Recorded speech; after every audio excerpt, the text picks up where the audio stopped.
She ran barefoot through shattered glass and champagne, her husband's rage echoing behind her like thunder.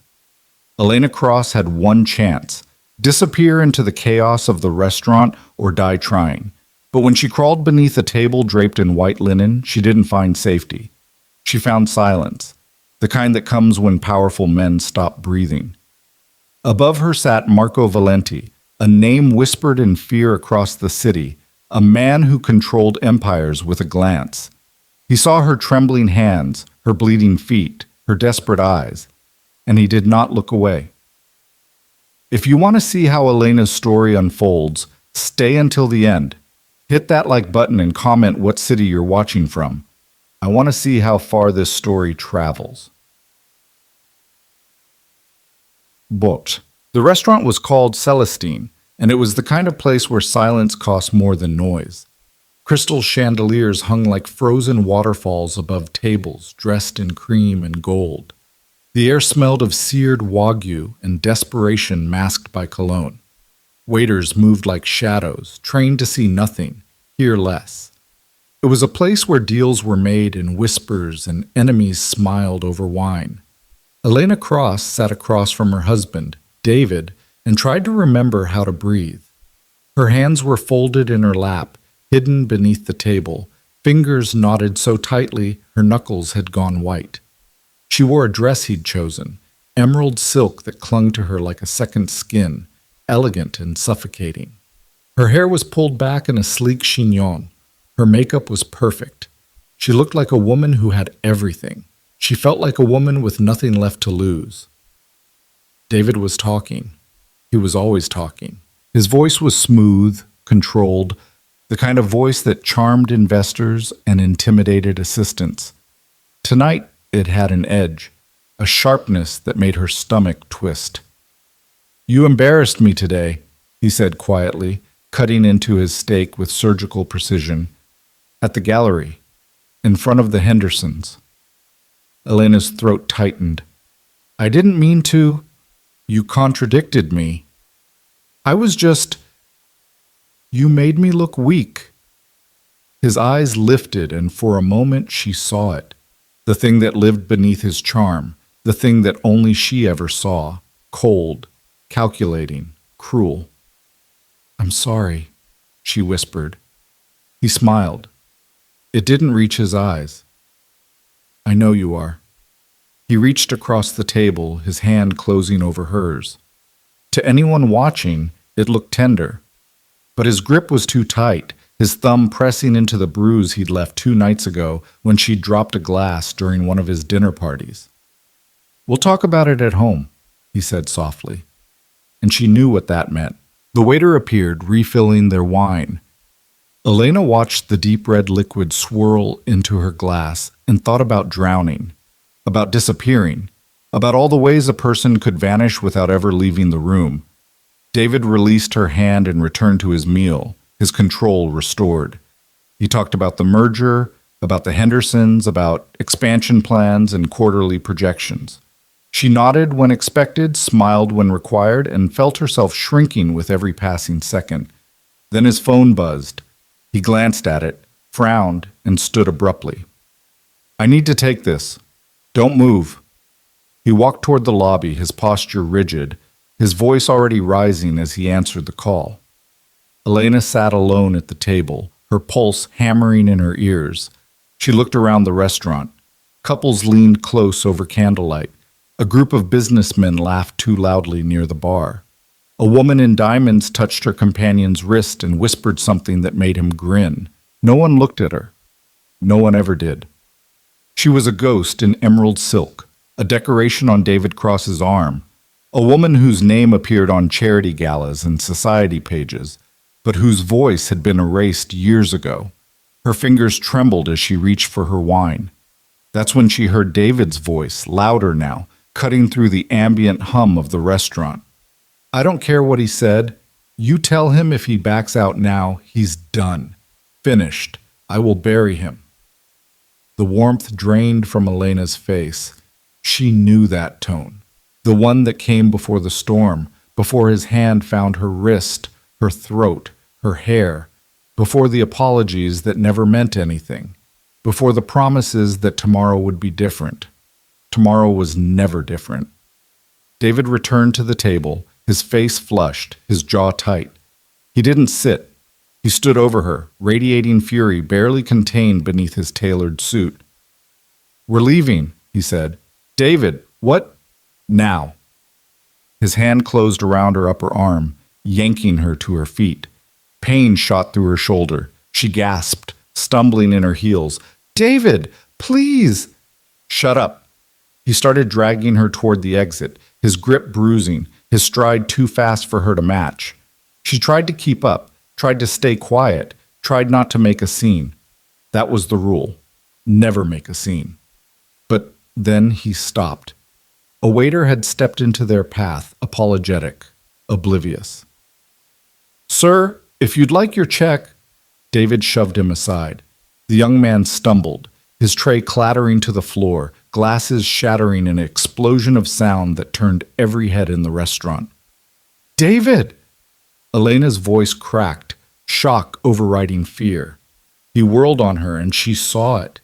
The moment his control snapped, his hand came up. She flinched, instinct overriding everything else, her arms rising to protect her face. He caught himself, barely. His fist hovered in the air between them, trembling with rage. Around them, the restaurant had gone silent. People were staring now. Phones were out. Whispers rippled through the room like wildfire. David's face contorted, humiliation, fury. He grabbed her again, harder this time, his fingers digging into her arm like claws. "You stupid!"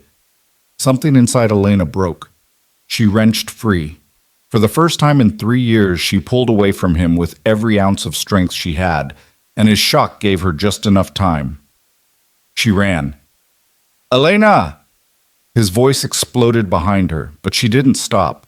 She kicked off her heels mid-stride, her bare feet slapping against marble as she bolted toward the back of the restaurant. She didn't know where she was going. She just knew she couldn't let him catch her. Not tonight. Not again. The restaurant blurred around her, startled faces, half-risen guests, a waiter frozen with a bottle of wine. She heard David shouting, heard his footsteps pounding after her, heard the chaos erupting in her wake. She burst through a door marked private and found herself in a dimly lit corridor. Wine storage, event rooms, staff exits, and a dining room at the end of the hall, its doors slightly ajar. She ran for it. Behind her, David's voice was getting closer. "Elena, stop! You're making this worse!" She shoved through the doors and stumbled into a private dining room, and froze.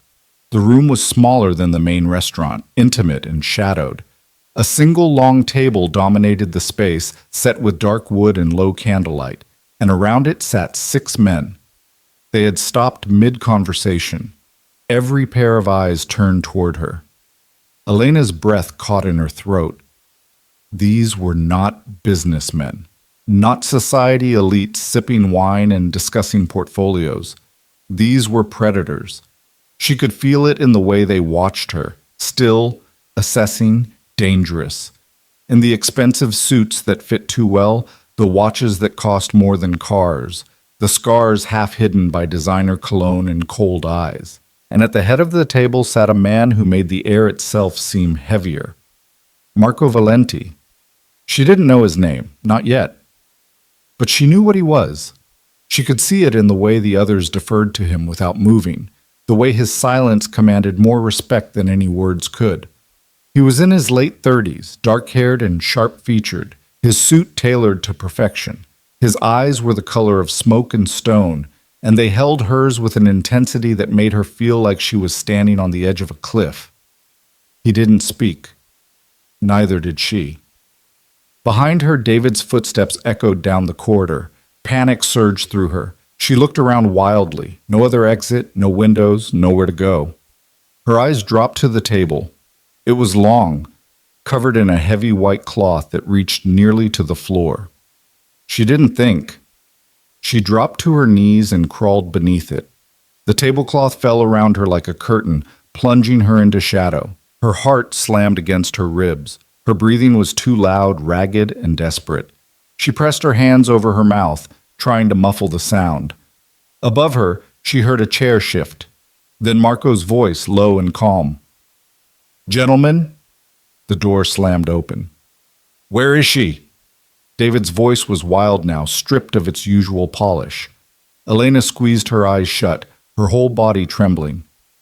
"Excuse me?" Marco's tone didn't change. Still calm, still quiet, but something in it made the room temperature drop. "My wife. She ran in here. Where is she?" Silence. Elena could hear her own heartbeat, could feel the cold marble beneath her bare feet, the rough wood of the table leg against her shoulder, could smell wine and fear and expensive leather. "I don't know what you're talking about," Marco said, "but you're interrupting a private meeting. I saw her come in here. You saw wrong." David's breath hitched. Elena could picture him, scanning the room, his mind racing, his control slipping further with every second.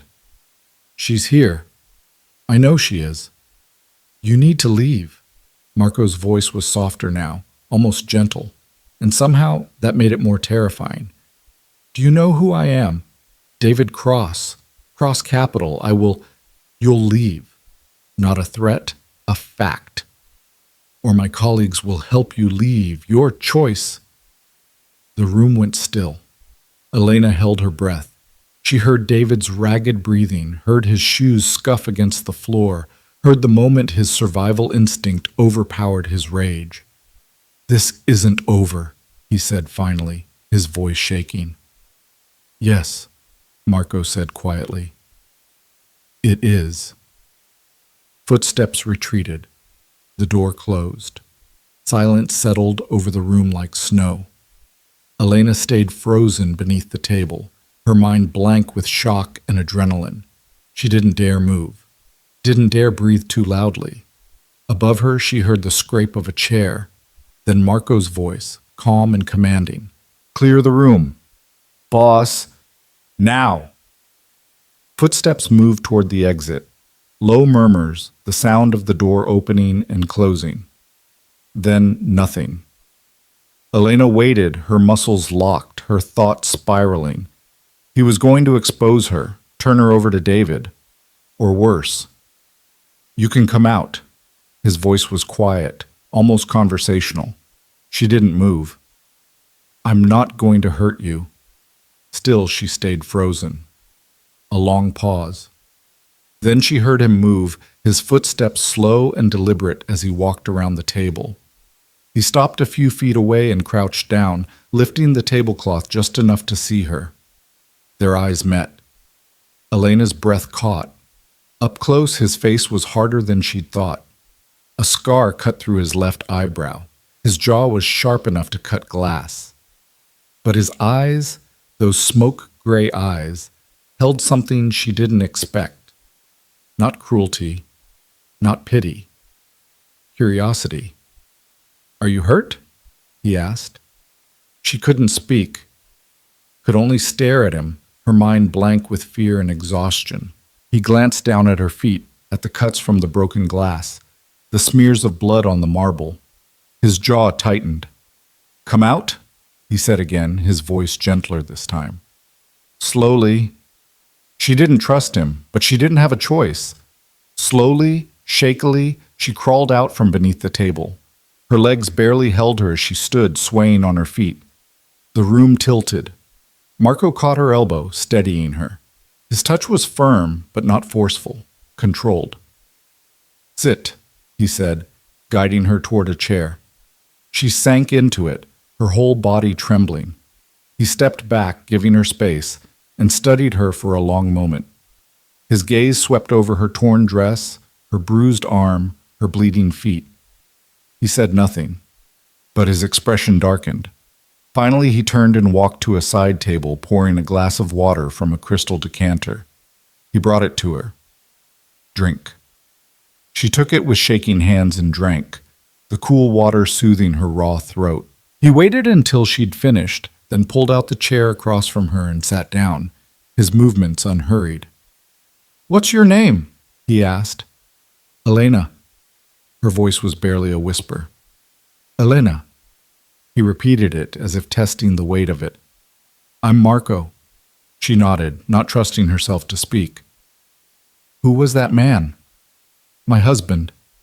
Something flickered in his eyes. Not surprise. Something colder. He does this often? She looked down at her hands, at the bruises blooming purple beneath the skin. I should go, she whispered. Where? The question stopped her cold. Where would she go? Back to David? To the house that felt like a prison? To the life where she was nothing more than an accessory?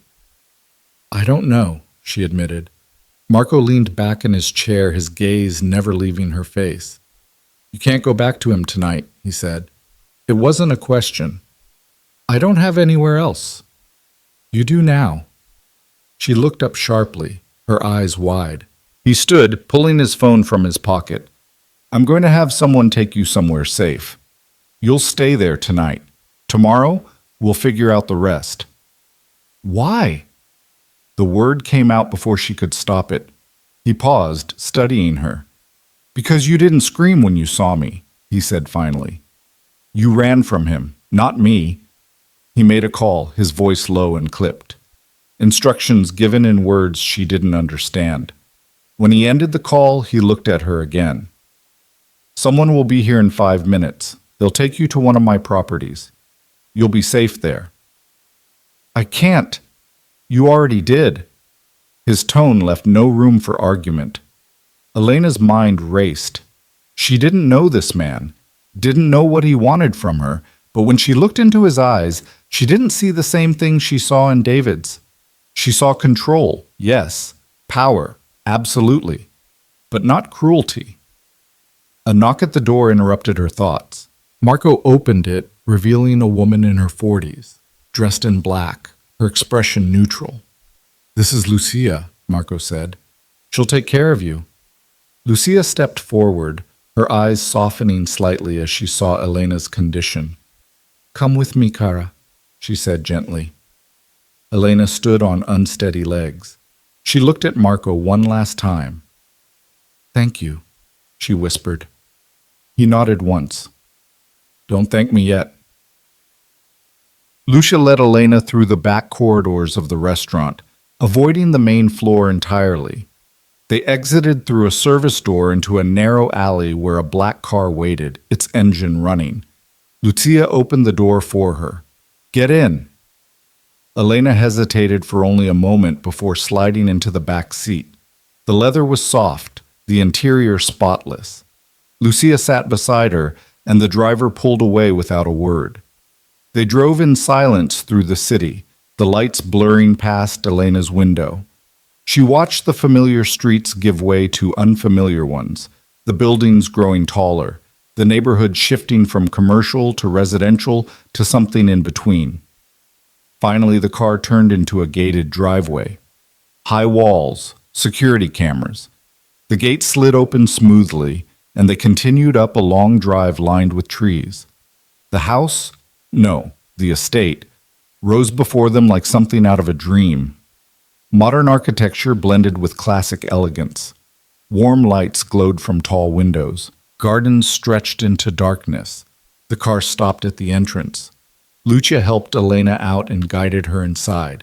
The interior was stunning. High ceilings, marble floors, art that probably cost more than Elena's entire wardrobe. But it wasn't cold. Somehow, despite its grandeur, it felt lived in. This way, Lucia said. She led Elena up a curved staircase and down a quiet hallway, stopping at a door near the end. This will be your room, Lucia said, opening the door. Elena stepped inside and stopped. The room was beautiful. A large bed with soft white linens, a sitting area by tall windows overlooking the gardens, an ensuite bathroom visible through an open door. There are clothes in the closet, Lucia said. Clean towels in the bathroom. If you need anything, press the button by the bed. Someone will come. Elena turned to her, overwhelmed. I don't understand. Why is he doing this? Lucia's expression softened. Mr. Valenti has his reasons, she said quietly. But tonight, all you need to do is rest. You're safe here." She left, closing the door softly behind her. Elena stood alone in the middle of the room, her mind spinning. Safe. When was the last time she'd felt safe? She walked to the window and looked out at the gardens, at the city lights in the distance. Somewhere out there, David was looking for her, calling her phone, spinning a story to explain her absence. But here, in this strange, beautiful place, she felt something she hadn't felt in years. Hope. She turned away from the window and walked into the bathroom. The shower was rainfall style, luxurious and inviting. She turned it on, letting the water heat, and slowly peeled off her torn dress. She stepped under the spray and let the water wash over her, washing away blood, tears, fear. And for the first time in longer than she could remember, Elena Cross allowed herself to believe that maybe, just maybe, tomorrow could be different. The next morning, sunlight woke her. Elena blinked awake slowly, disoriented. For a moment, she didn't know where she was. Then memory flooded back. The restaurant, the table, Marco's gray eyes, the car ride, this room. She sat up, her body aching from tension and adrenaline. The clock on the nightstand read 9:47. A soft knock sounded at the door. "Come in," she said hesitantly. Lucia entered, carrying a tray. "Good morning. I brought breakfast." She set the tray on the small table by the window. Coffee, fresh fruit, pastries, orange juice. "Thank you," Elena said. Lucia nodded. "Mr. Valenti would like to speak with you when you're ready. No rush." Elena's stomach tightened. "Okay." Lucia left, and Elena forced herself to eat, though her appetite was non-existent. The coffee helped. The normalcy of it helped. When she finished, she found clothes in the closet as promised, simple, elegant, in her size. She didn't question how they knew. She just dressed, braided her hair, and tried to steady her breathing. Finally, she left the room. The estate was quiet in the daylight. She followed the hallway back to the stairs and descended slowly, unsure where to go. "Miss Cross?" She turned. A young man in a dark suit stood in a doorway. "Mr. Valenti is in his study. This way." She followed him through the house, her heart hammering. The study was lined with books, dark wood, and leather. Marco sat behind a large desk, reviewing papers. He looked up as she entered. "Elena, sit." She sat in the chair across from him, her hands folded in her lap. He set aside his papers and studied her. "How are you feeling?"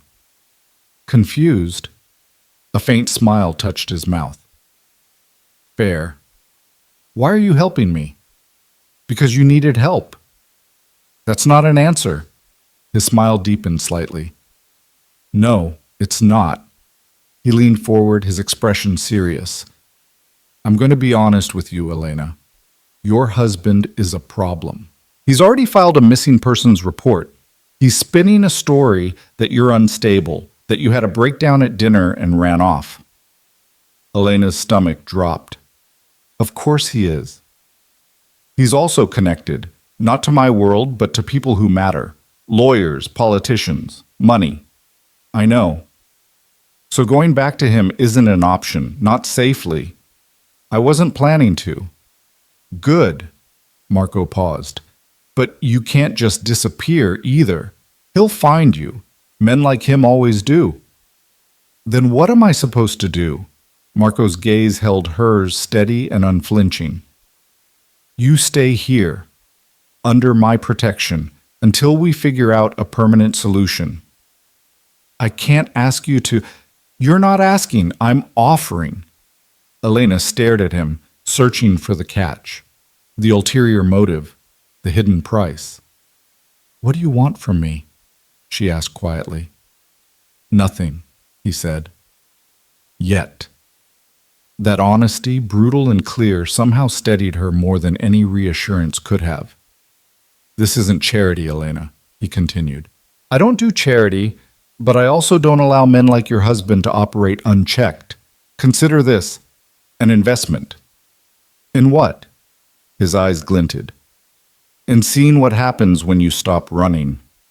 The words hung between them. Elena took a slow breath. How long?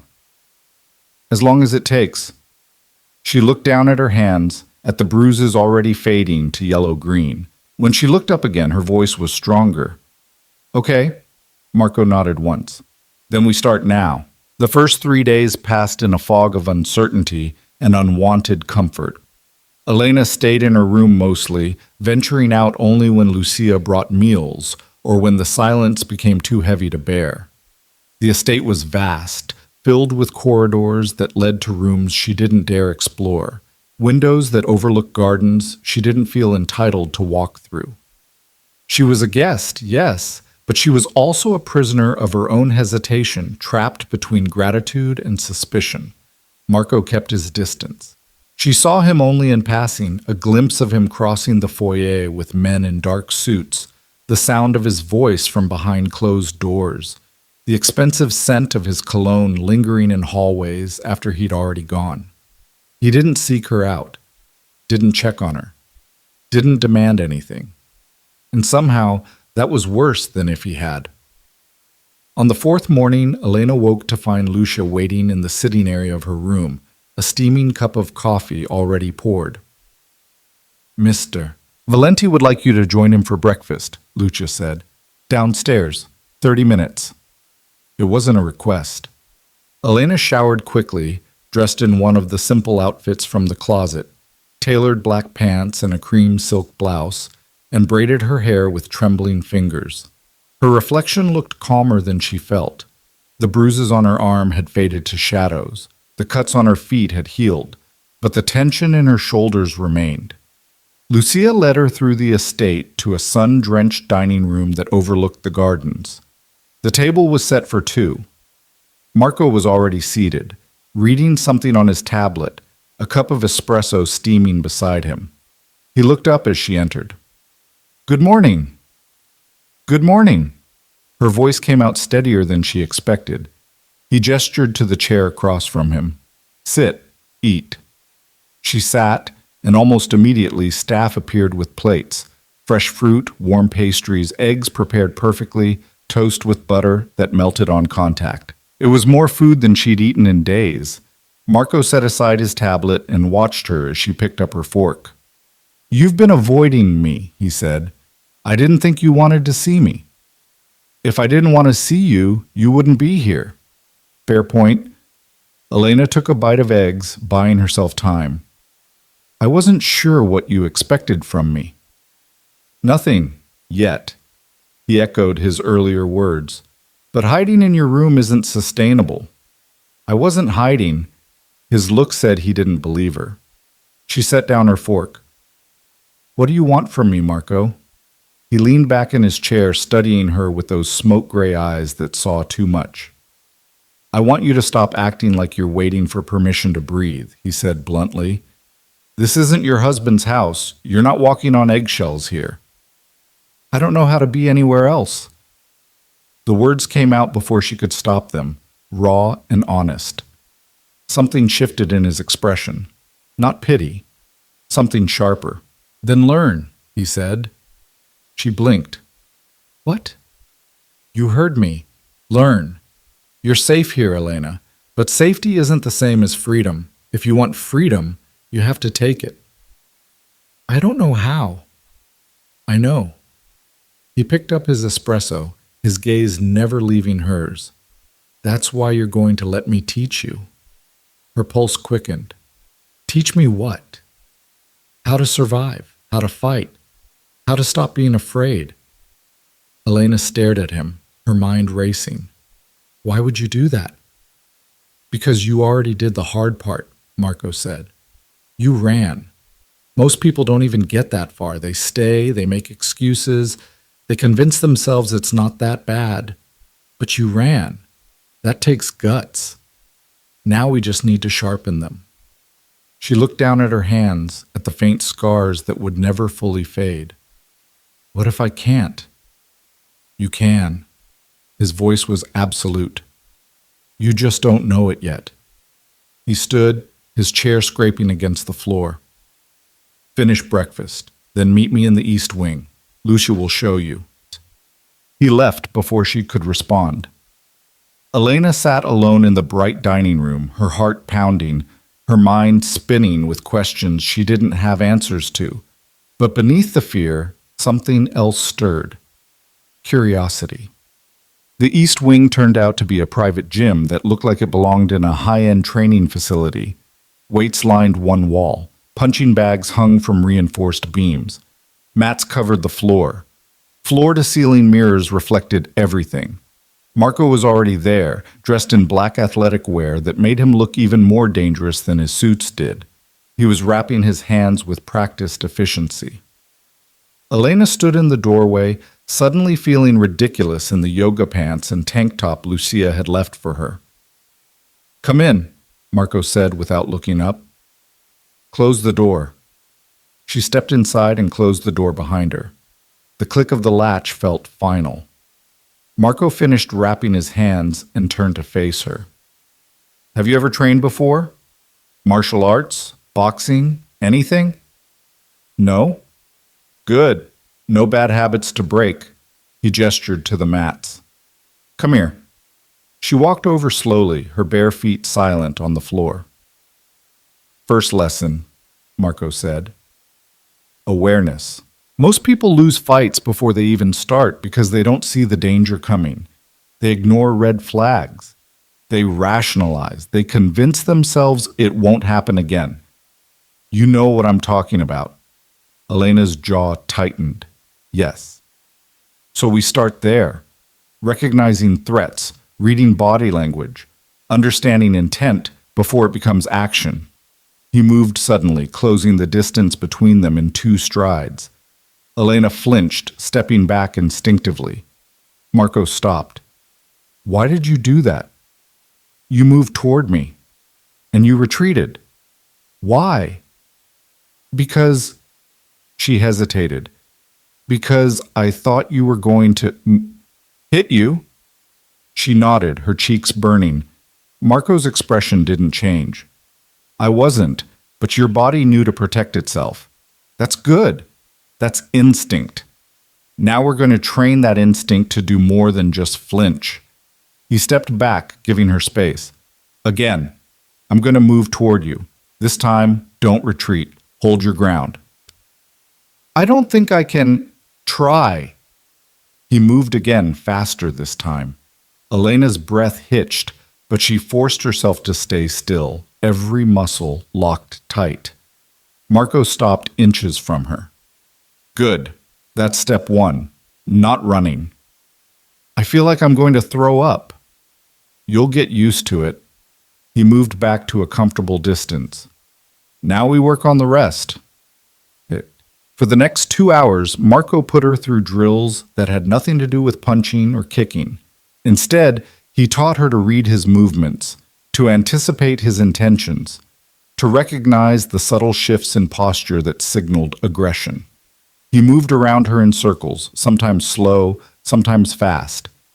He'd reach for her without warning, and she had to react, block, deflect, sidestep. At first, she failed more than she succeeded, but slowly, painfully, she began to understand the rhythm of it. "Your husband," Marco said as they paused for water. "Did he ever telegraph his attacks?" Elena froze, the bottle halfway to her lips. "Answer me." She swallowed hard. "Yes." His jaw would tighten. His hand would curl into a fist. He'd get very still before he moved. Marco nodded. "Most abusers have patterns. They can't help it. Rage is predictable, even when it's chaotic. If you can recognize the pattern, you can prepare." "Prepare how?" "Leave before it starts. Fight back if you can't. Survive if you can't do either." He set down his water.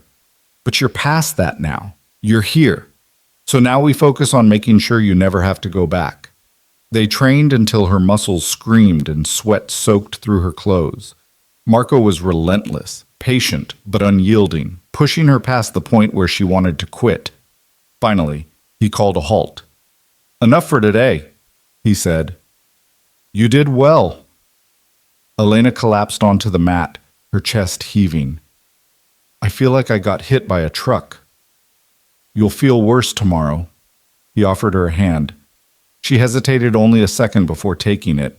His grip was strong, steady, pulling her to her feet with ease. Same time tomorrow, he said. Every day? Every day. She nodded, too exhausted to argue. That night, Elena couldn't sleep. Her body ached in places she didn't know could ache. But more than that, her mind wouldn't stop replaying the day.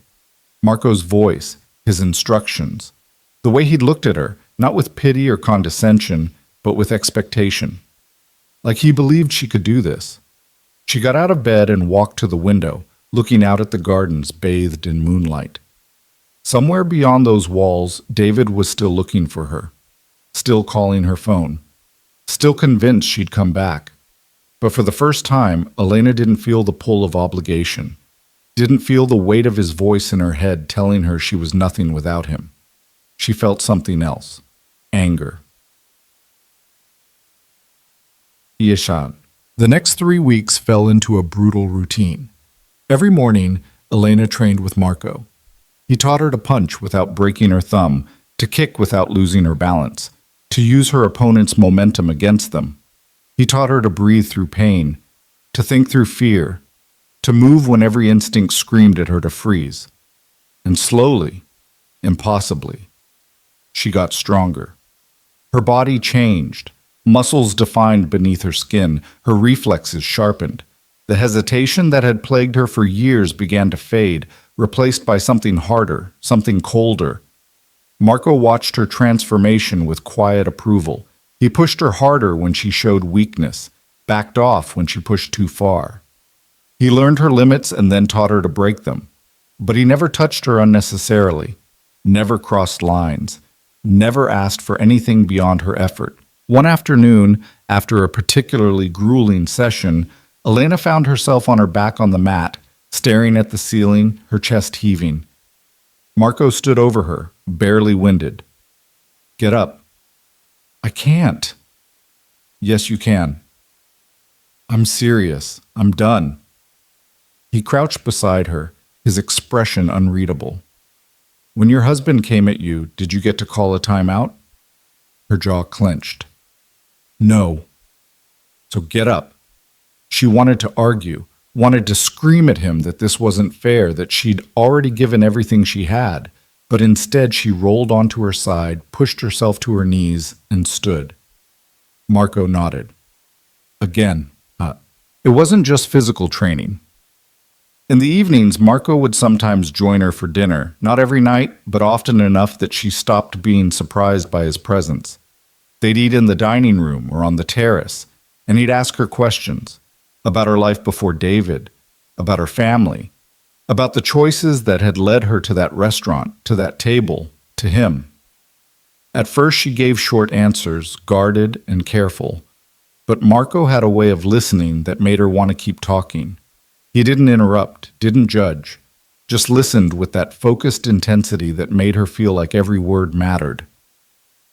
My parents died when I was 22, she told him one night over wine and pasta. Car accident. I was in grad school studying art history. Suddenly I had no family, no safety net, nothing. David was there. He was charming, successful. He made me feel safe. And then he made me feel like I owed him for that safety. She took a sip of wine. Little things at first, suggestions about what to wear, who to talk to, then bigger things, where I could go, who I could see. By the time I realized what was happening, I didn't know how to get out. Marco swirled his wine, his gaze distant. Control is a slow poison. It doesn't kill you all at once. It just makes you forget what it felt like to be alive. She looked at him sharply. You sound like you know. Everyone knows, he said quietly. One way or another. She wanted to ask what he meant, wanted to know what ghosts lived behind those gray eyes. But before she could, he changed the subject. You said you studied art history. Yes. Do you miss it? The question caught her off guard. I I don't know. I haven't thought about it in years. Why not? Because David said it was impractical, that I needed to focus on being his wife, supporting his career. Marco's jaw tightened. And you believed him? I didn't have a choice. You always have a choice, Elena, even when it doesn't feel like it. She set down her glass. Easy for you to say. No, he said. It's not. The weight in his voice stopped her. For a moment, they just looked at each other across the table, two people carrying scars they didn't talk about. Finally, Marco stood. Think about it.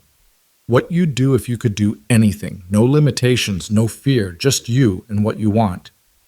He left her alone on the terrace, the question hanging in the air like smoke. God. 4 weeks into her stay, Elena woke to the sound of raised voices downstairs. She slipped out of bed and crept to her door, opening it just enough to hear. Not your problem, Marco. A man's voice, rough and irritated. You're drawing attention. People are asking questions. Let them ask. Marco's voice, calm and cold. Her husband has connections. You know that. You're risking exposure for what? Some scared housewife? Elena's breath caught. Watch your mouth, Dante. Marco's tone dropped dangerously low. She's under my protection. That makes her my business. And anyone who has a problem with that can take it up with me directly. Silence. Then Dante again, quieter now. You're getting soft. No, I'm getting clear. There's a difference. Footsteps. A door slamming. Elena backed away from her door, her heart pounding. Getting soft. Was that what this was? Marco risking his reputation, his standing, for her? She didn't know whether to feel grateful or guilty. That afternoon, she asked him about it. They were in the gym, taking a water break between rounds. Elena wiped sweat from her face and took a breath. I heard you arguing with someone this morning. Marco didn't look surprised. Dante, he has opinions. About me. About everything. Marco took a drink. Don't worry about it. He said you're risking exposure. What does that mean? Marco set down his bottle and turned to face her fully. It means that protecting you makes me visible in ways I'd prefer not to be.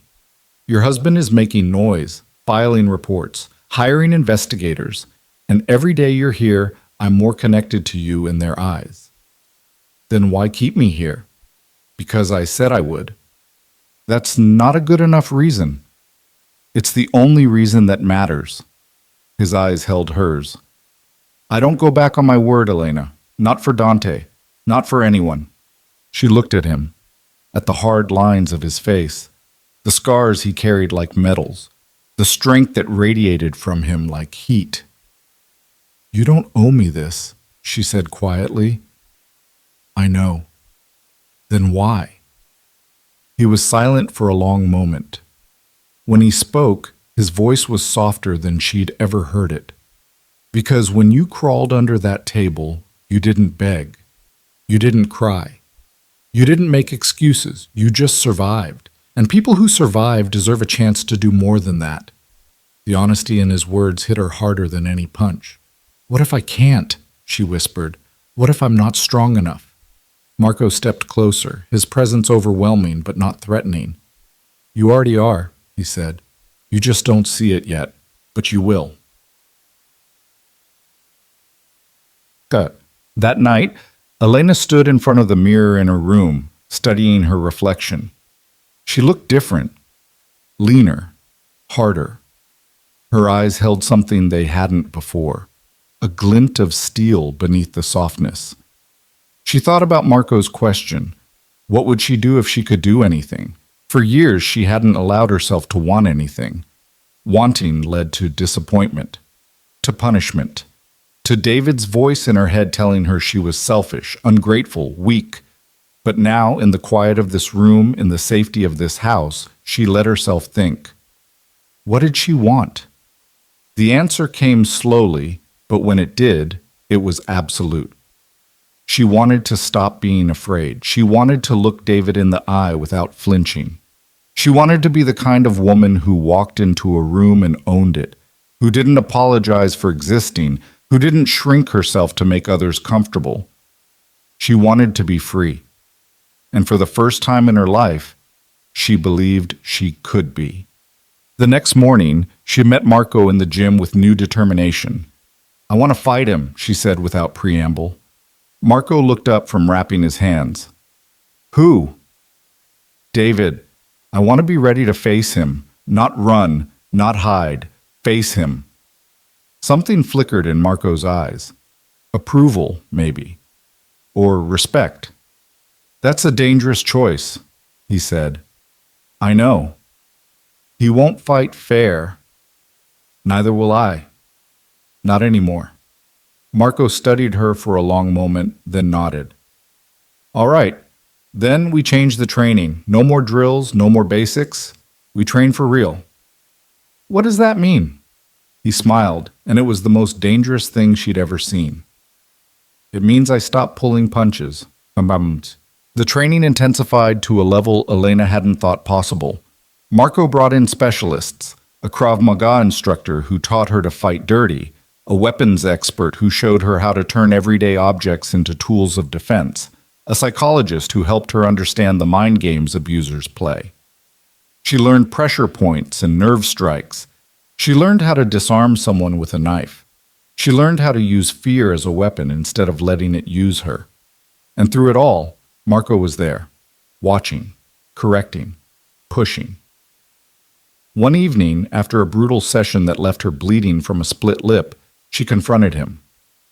"Why are you doing this?" she demanded, her voice raw. "Really? Not the bullshit about keeping your word. Why?" Marco handed her a towel. "You want the truth?" "Yes."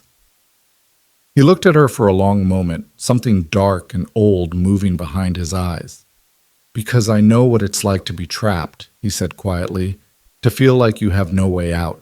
And I know what it takes to break free. It's not pretty, it's not easy, but it's worth it." "You were trapped?" "In a different way, but yes." He turned away, his shoulders tight. "And when I got out, I swore I'd never let anyone make me feel that powerless again. I see that same fire in you, Elena. You just need permission to let it burn." She stepped closer. "I don't need permission." He turned back, surprise flickering across his face. "You're right," she said. "I'm done asking for permission. From David, from you, from anyone. If I'm going to burn, it'll be because I chose to." For the first time since she'd met him, Marco smiled.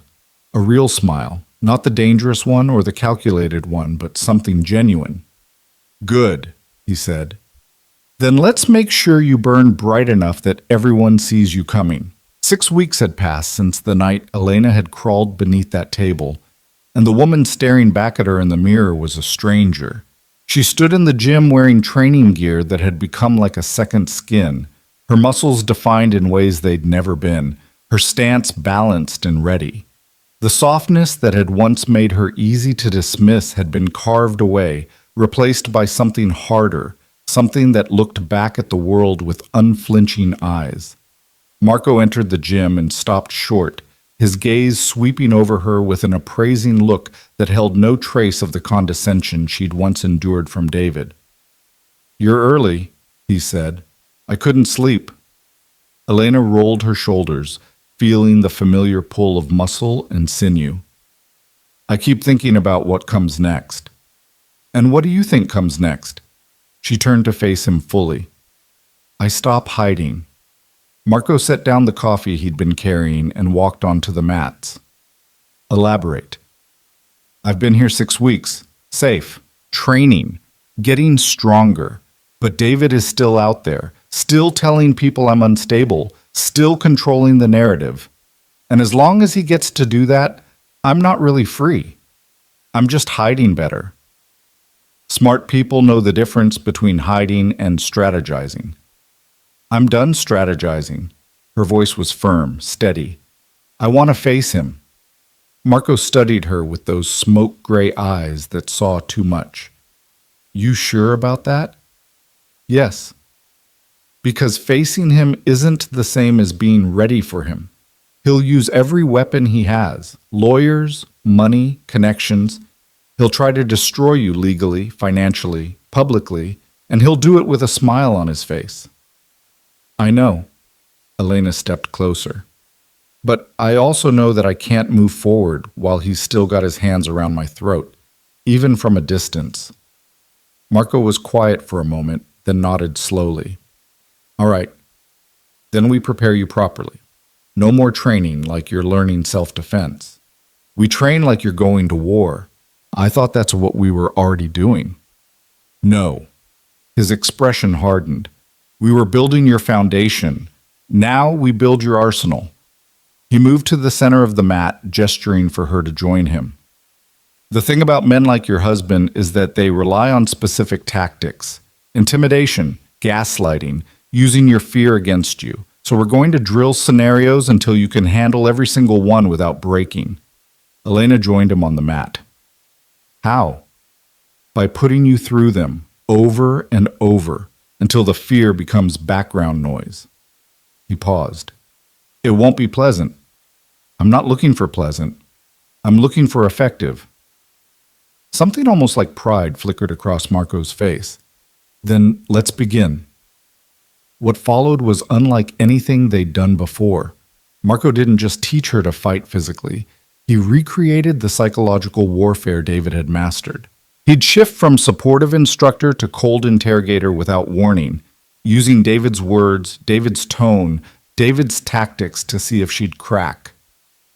You're being dramatic, Marco said, his voice taking on David's smooth condescension as they sparred. You always overreact. Maybe if you'd just calm down. Elena's fist connected with the pad he held, harder than before. You think you're strong now? Marco continued, circling her. You think you're different? You'll go running back the moment things get hard. You always do. She pivoted, her kick landing solid. I'm not running. You're pathetic. Who's going to believe you? You're nobody without me.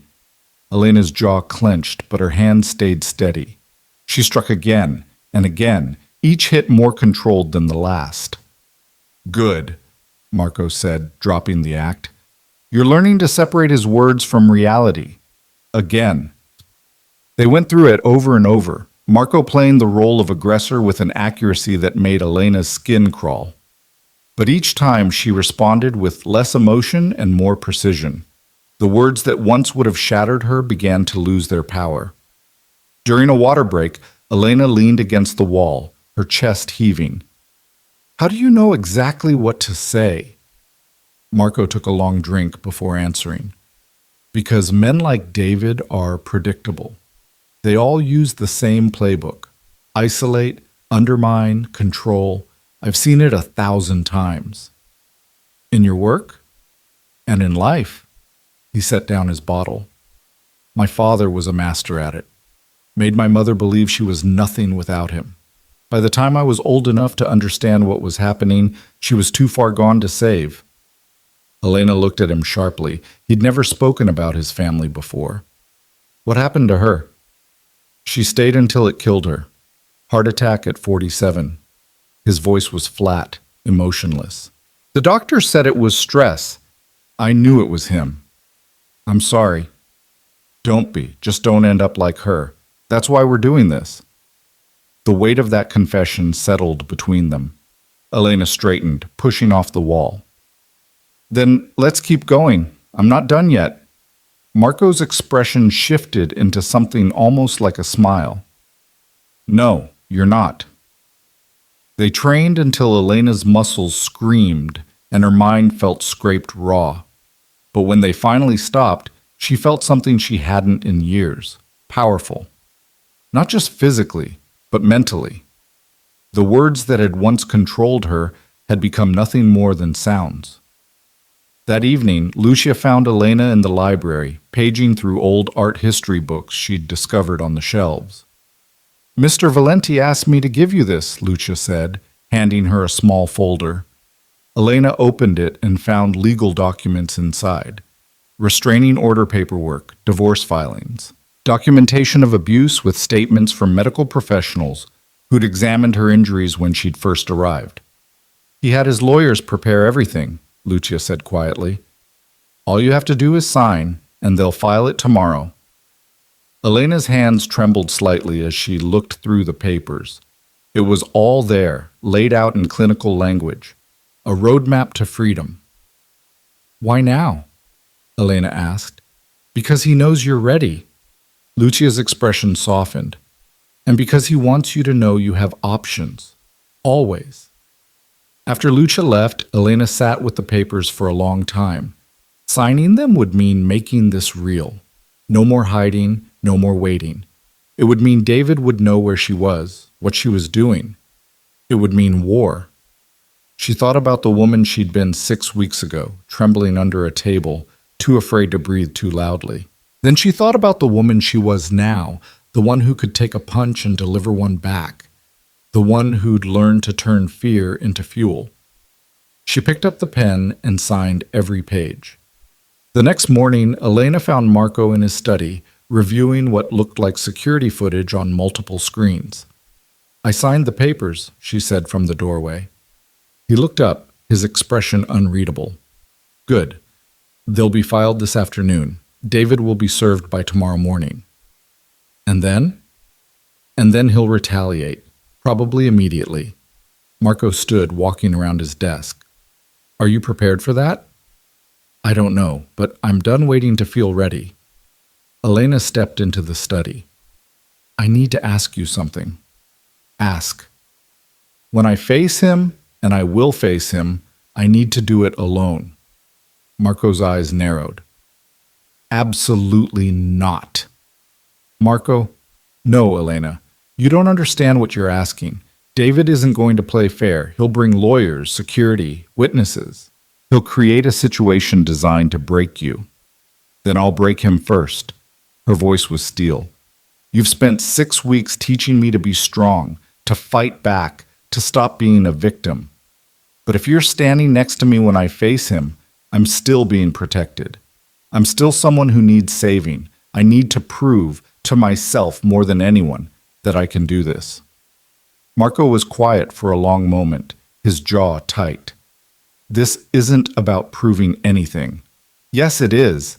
It's about proving to myself that I'm not the woman he married, that I'm not the woman who let him control every aspect of my life. I need to look him in the eye and show him that he has no power over me anymore. And I can't do that if you're there. You could get hurt. I've been hurt before. The difference is now I know how to hurt back. Marco stared at her, and she could see the war happening behind his eyes. The instinct to protect versus the understanding that she was right. Finally, he exhaled slowly. You're not going in completely alone, he said. Compromise. You face him yourself, but I have people positioned nearby, close enough to intervene if things go wrong, far enough back that you handle it yourself. Elena considered this. Deal. But they don't step in unless I'm in actual danger. Define actual danger. Unless he puts his hands on me, words I can handle. Marco's expression was grim. You're sure about this? More sure than I've ever been about anything. He nodded slowly. Then we'll set it up. But on your terms, in a controlled environment. Not his office, not your old house. Neutral ground. Where? A dark smile crossed Marco's face. I know a place. 3 days later, Elena stood in an empty warehouse in the industrial district, waiting. The space was vast and echoing, with high windows that let in cold afternoon light. Marco's people had set it up exactly as she'd requested. A single table with 2 chairs in the center of the space, cameras positioned to record everything, and absolutely nothing else. No audience, no distractions. Just her and David, and the truth. Marco had wanted to stay, had argued for it until Elena had physically pushed him toward the door. Now he was somewhere outside with his security team, watching on monitors, ready to intervene but respecting her wishes. Elena wore simple clothes, jeans and a black sweater, her hair pulled back in a ponytail. No makeup, no jewelry, nothing that David had chosen for her. She wanted him to see her exactly as she was now. She heard the door open, and her heart rate spiked. 6 weeks of training kicked in. She controlled her breathing, centered her weight, and turned to face him.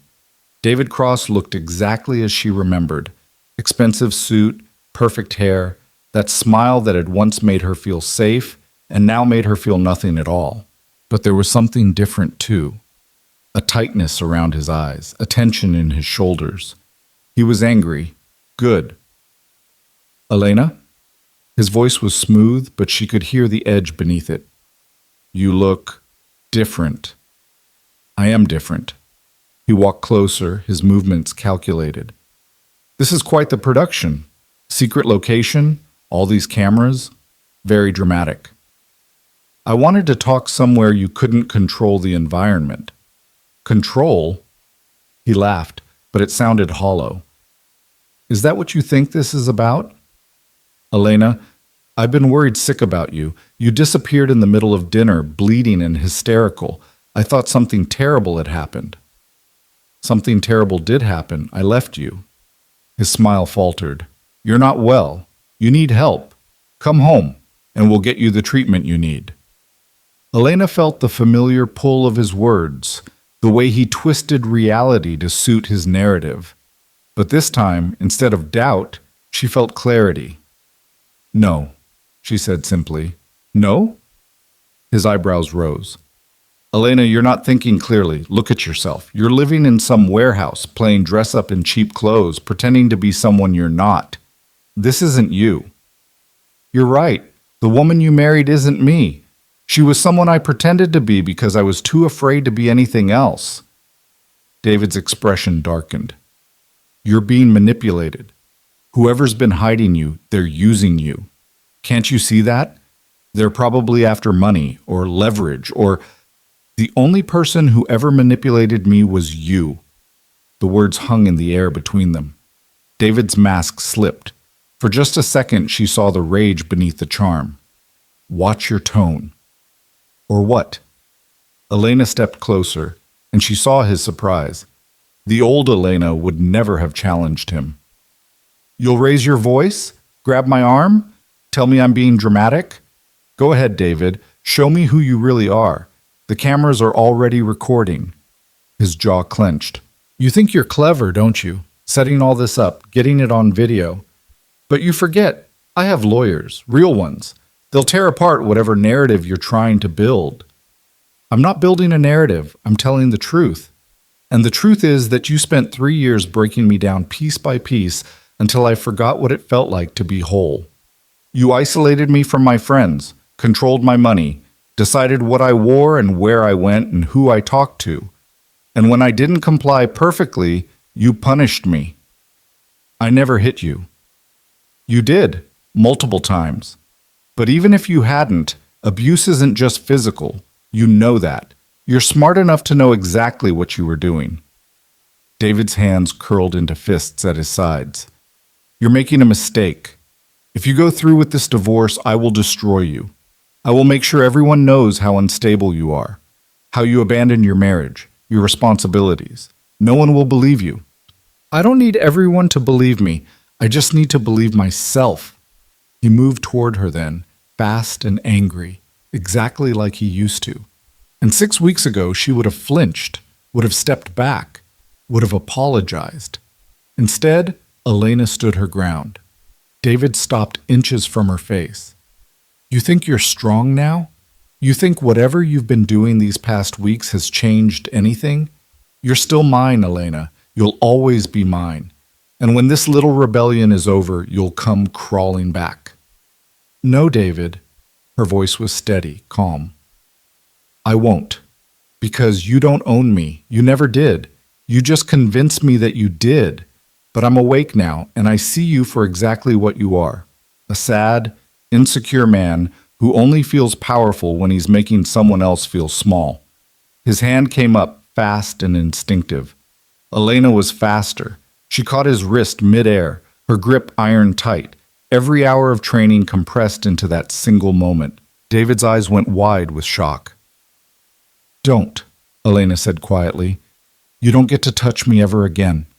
She released his wrist and stepped back, her heart pounding but her hands steady. David stared at her like he was seeing her for the first time. "What did they do to you?"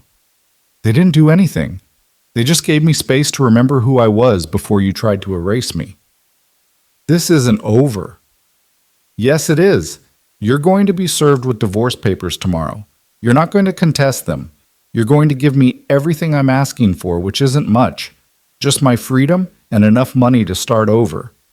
And in exchange, I won't go public with 3 years' worth of documented abuse." "You're bluffing." Elena walked to the table and picked up a folder she'd placed there earlier. She opened it, showing him photographs of her bruises, medical reports, timestamps, witness statements from staff at their house who'd seen more than David realized. "This is what your lawyers will be fighting against," she said, "along with security footage from the restaurant where you lost control in front of 50 witnesses. So no, David, I'm not bluffing. I'm giving you an out. Take it." His face had gone pale. "You manipulative little—" "Choose your next words carefully," Elena said, "because everything you say is being recorded. So either continue proving exactly what kind of man you are, or accept that this is over and walk away with some dignity and tact." David looked at the cameras, at the folder of evidence, at Elena standing before him transformed into someone he didn't recognize. She could see the calculation happening behind his eyes, the weighing of options, the realization that he'd lost. Finally, he straightened his tie, his mask sliding back into place. "You'll regret this." "The only thing I regret is not leaving sooner." He stared at her for one long moment, and she stared back, unflinching. Then he turned and walked toward the door. "David," she called after him. He stopped, looking back. "If you ever come near me again, if you ever try to contact me, if you even think about me, I will release everything, every photo, every recording, every piece of evidence, and I will make sure everyone knows who you really are. Do we understand each other?" His jaw was so tight she thought it might crack, but he nodded once, sharp and angry, and left. The door slammed behind him, and the sound echoed through the empty warehouse. Elena stood alone in the center of the space, her whole body trembling now that the adrenaline was fading. She'd done it. She'd faced him. She'd stood her ground. And she'd won. The side door opened and Marco entered, his expression carefully controlled. He walked over to her slowly, giving her space to process. "You okay?" he asked quietly. Elena looked down at her hands. They were shaking, but when she looked back up at Marco, she was smiling. "I'm better than okay," she said. "I'm free." Something shifted in Marco's expression, something warm breaking through his usual control. "Yes, you are." Elena's legs suddenly felt weak. The adrenaline that had sustained her through the confrontation was draining away, leaving exhaustion in its wake. She sat down hard in one of the chairs.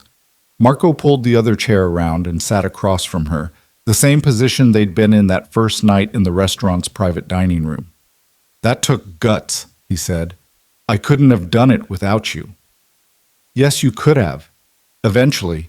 I just helped you get there faster." Elena shook her head. "It was more than that. You didn't just train me to fight. You taught me to believe I was worth fighting for." Marco looked at her for a long moment. "You always were. You just couldn't see it." They sat in comfortable silence, the weight of what had just happened settling around them. Finally, Elena spoke. "What happens now?" "Now his lawyers call my lawyers, they negotiate, and in a few weeks you'll be officially divorced with enough money to start whatever life you want." "And us?" The question came out before she could stop it. Marco's expression shifted into something unreadable. "What about us?" "This arrangement, me staying at your house, the protection, does it end now?" "Do you want it to?" Elena thought about the estate, the safety she'd found there, the routine she'd built. But more than that, she thought about the man sitting across from her, the one who'd seen her at her lowest and somehow believed she could be more. "No," she said honestly, "but I don't want to overstay my welcome either." "You're not." Marco leaned back in his chair. "Stay as long as you need to figure out what comes next. There's no rush." "Why are you so good to me?" He smiled slightly. "Because you're not afraid of me. Most people are, even when they try to hide it. But you never have been. Not even that first night. I was terrified that first night. Of your husband, not of me." He stood, offering his hand. "Come on, let's get out of this warehouse. Lucia's making dinner, and she gets offended when people are late." Elena took his hand, letting him pull her to her feet. As they walked toward the door, she realized something had shifted between them. The dynamic that had started as protector and protected had evolved into something else, something more equal. Outside, the evening air was cool and crisp. Marco's car waited in the lot, sleek and black and completely impractical for anyone who wasn't trying to make a statement. As they drove back to the estate, Elena watched the city lights blur past her window and thought about the future for the first time in years. Not with fear, but with possibility. She'd walked into David's life as a girl, looking for safety, and walked out as a woman who'd learned to create her own. She'd hidden under a table from one dangerous man and learned to stand tall beside another. She'd been broken and rebuilt herself stronger. And for the first time in her life, she understood that strength wasn't about never falling down. It was about getting back up, again and again. Until the people who'd knocked you down realized you were never staying down again. When they pulled into the estate's long driveway, Elena felt something settle in her chest. Not quite peace, but close. The kind of calm that comes after a storm, when you're still catching your breath, but you know the worst is over. Marco parked and turned off the engine, but didn't immediately get out. He turned to look at her, his expression serious. "What you did today," he said, "was extraordinary. I want you to know that. I was terrified the entire time. Courage isn't the absence of fear. It's acting despite it. You did that. Own it." Elena nodded, the words settling into her bones like truth. "Thank you, Marco, for everything." "You're welcome." He opened his door. "Well, now come on. Lucia really does get offended when people are late, and I'd rather not deal with angry Italian guilt tonight." As they walked into the house together, Elena felt the last piece of David's control fall away. She was no longer his wife, no longer his victim, no longer the woman who'd fled through a restaurant in terror. She was just Elena. And that was enough.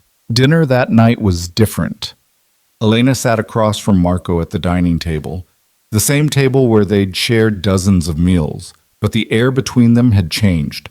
She was no longer the broken woman seeking shelter. She was no longer the student learning to fight. She was simply herself, whole and present, and the shift in dynamic was palpable. Lucia served pasta with a knowing smile, her eyes lingering on Elena with something that looked like pride. The older woman had watched Elena's transformation from the shadows, had seen her evolve from a trembling ghost into someone solid and real.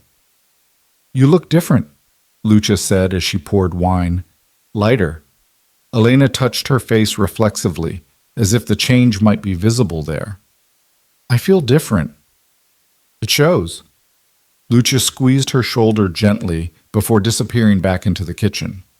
Marco raised his glass. "To freedom." Elena clinked hers against his. "To choosing it." They drank, and for a while they ate in comfortable silence. But Elena's mind was racing ahead, planning, calculating. The confrontation with David had been necessary, but it was only the beginning. The divorce would take weeks to finalize. His lawyers would posture and negotiate even though they knew they had no leverage. And during that time, she needed to build something new. "I've been thinking," she said, setting down her fork. About what comes next. Marco looked up, his expression interested. And? I want to help other women. Women like I was. The ones who are trapped and can't see a way out. That's ambitious. Maybe, but I have resources now. Your lawyers made sure David's settlement includes enough money to start fresh.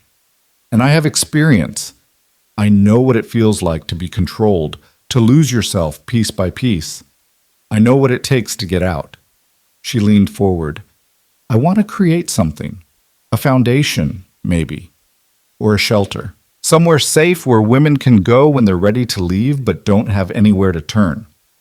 Marco studied her with those penetrating gray eyes. You've thought this through. I've had a lot of time to think. Every hour I spent training, every moment I spent rebuilding myself, I kept thinking about all the women who don't get this chance, who don't have someone willing to help them fight back. I got lucky, Marco. I found you, but most women don't find someone like you. So you want to be that person for them? Yes. Her voice was firm, certain. I can't undo what happened to me, but I can make sure it means something. I can use it to help others. Marco was quiet for a long moment, his expression thoughtful. When he spoke, his voice was serious. It won't be easy. You'll be putting yourself out there, making yourself visible. David and men like him won't appreciate what you're trying to do. You'll make enemies. I'm not afraid of enemies anymore. You should be. Fear keeps you sharp. Then I'll be appropriately cautious. Elena met his gaze steadily. But I won't let fear stop me from doing this. I can't. Marco's lips curved into something almost like a smile. Then I'll help you. Elena blinked. What? You'll need seed money, connections, legal protection. I can provide all of that. Consider it an investment. Marco, I can't ask you to, You're not asking. I'm offering. He leaned back in his chair. You think you're the first person I've seen trapped in a bad situation? You think your story is unique? It's not. And maybe it's time someone with resources actually did something about it instead of just watching it happen over and over. Elena felt something warm unfold in her chest. Why would you do this? Because you're right. You got lucky. Most don't. And because... He paused, seeming to choose his words carefully. Because I've spent my entire life building an empire on fear and control. Maybe it's time I built something on hope instead. The honesty in his words took her breath away. This man, who ruled his world with iron control, who made hardened criminals nervous with a glance, was offering to help her build something good, something that mattered. Thank you, she said quietly. Don't thank me yet. We have a lot of work to do.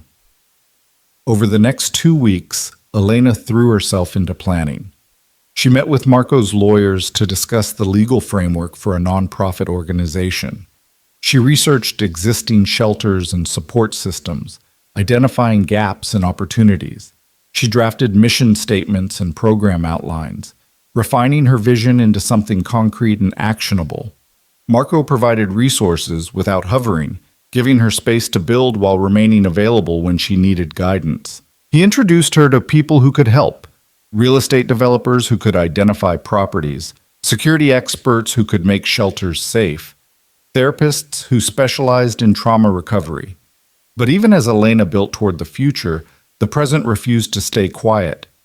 David's lawyers were stalling the divorce proceedings, filing motions and requesting extensions despite knowing they had no legitimate grounds for delay. It was a power play, a last attempt to maintain control by dragging out the process. Elena had expected it, but that didn't make it less frustrating. He's trying to wear you down, Marco said one afternoon as they reviewed the latest legal documents in his study. Make you so exhausted by the process that you'll settle for less than you deserve. Elena's jaw tightened. He's going to be disappointed. Good. Marco's phone buzzed and he glanced at it, his expression darkening. We have a problem. What kind of problem? He turned his phone toward her. On the screen was a news article from a local gossip site. The headline read, Cross Capital CEO's wife missing for 2 months. Friends express concern. Elena felt her stomach drop. He's going public. He's trying to control the narrative. Make himself look like the worried husband. You look like the unstable wife. Marco scrolled through the article. He's got quotes from people claiming you were erratic, depressed, possibly suicidal. Those are lies. I know, but lies wrapped in concern are hard to fight. He set down his phone. He's escalating. Elena stood, pacing to the window. Outside, the gardens were bathed in afternoon sunlight, peaceful and serene, but inside her mind was racing. What do I do? You fight back, on your terms. Marco joined her at the window. You've been building something real these past 2 weeks, a foundation that will help people. What if you go public with that instead of just reacting to his narrative? Go public how? A press conference. Announce your foundation, explain why you're starting it, and in the process tell your truth. Not defensively, not as a response to him, but as a declaration of who you are now and what you're building. Elena turned to face him. That would expose me completely. No more hiding.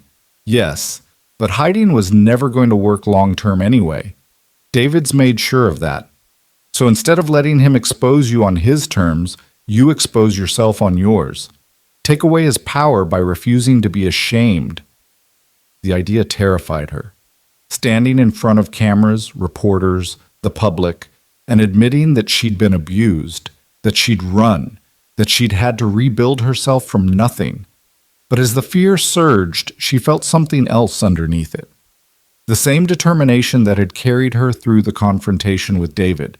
The same strength that Marco had helped her build. When? She asked. Marco smiled, fierce and proud. Whenever you're ready. 3 days later, Elena stood in a hotel conference room facing a sea of reporters and cameras. She wore a simple navy dress, her hair pulled back, her face free of the heavy makeup David had always insisted on. She looked exactly like herself, and that felt like armor. Marco stood at the back of the room with his security team, far enough away to give her space, but close enough to intervene if needed. His presence steadied her, reminded her that she wasn't alone, even as she stood at the podium by herself. She took a breath and began. My name is Elena Cross, and 2 months ago I left my husband after 3 years of abuse. Her voice was clear, steady, carrying across the room. I'm not here today to ask for sympathy or to engage in a public divorce battle. I'm here to announce the launch of the Elena Cross Foundation, a nonprofit organization dedicated to helping women escape abusive relationships and rebuild their lives. The room erupted with questions, hands shooting up, voices overlapping. Elena raised a hand and the noise subsided. I'll take questions in a moment, but first, let me explain why this matters. When I finally found the courage to leave my husband, I had nowhere to go. No support system, no resources, no plan. I was lucky. I found help when I needed it most. But most women in my situation aren't lucky. They stay because they don't see another option. They stay because they've been convinced they're worthless without their abuser. They stay because leaving feels more dangerous than staying. She paused, letting the words sink in.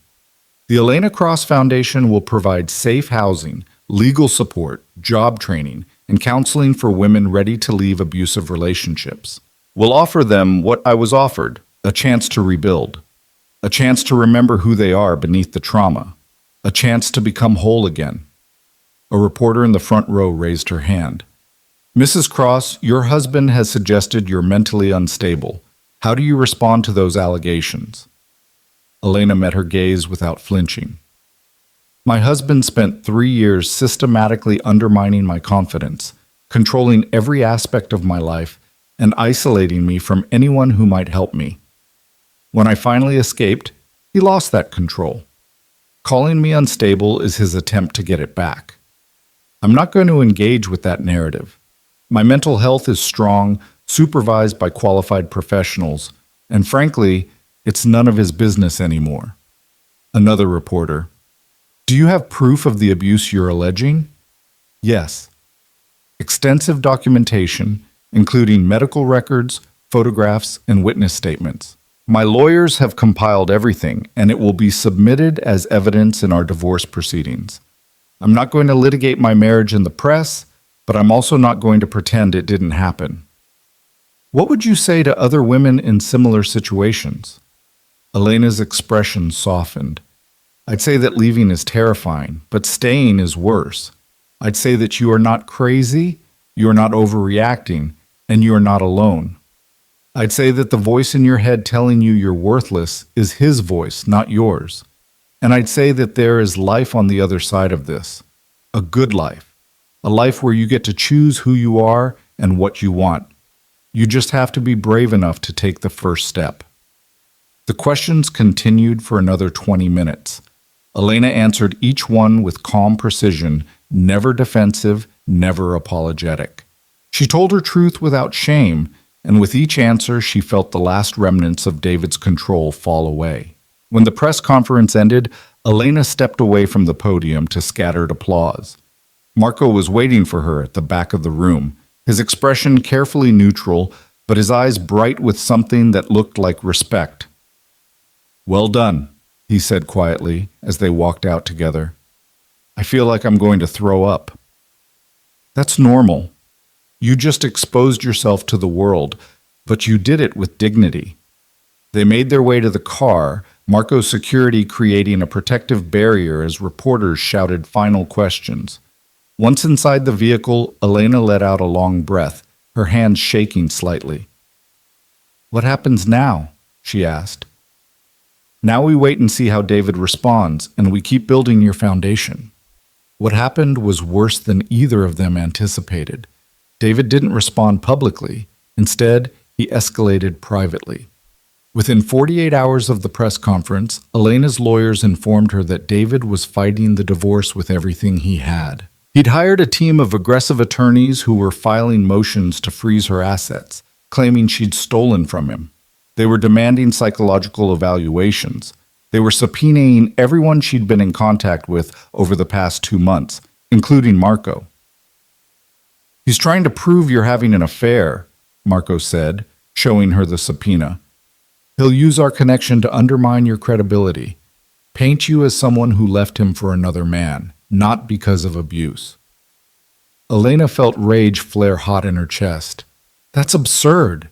We've never... I know, but the optics are complicated. You've been living in my house for 2 months. I funded your press conference. I'm helping you start your foundation. On paper, it looks suspicious. So what do we do? Marco was quiet for a moment, thinking. We give them exactly what they're asking for. I'll testify. I'll explain the circumstances of how we met, why I offered you protection, what our relationship has been. The truth is on our side, Elena. We just have to make sure it's heard. They'll try to destroy you too. They'll dig into your business, your past. Let them. I have nothing to hide that they don't already know. His expression hardened. But David does. And if he wants to make this ugly, we can make it uglier. The deposition was scheduled for the following week. Elena spent the intervening days preparing with her lawyers, rehearsing answers, steeling herself for the confrontation.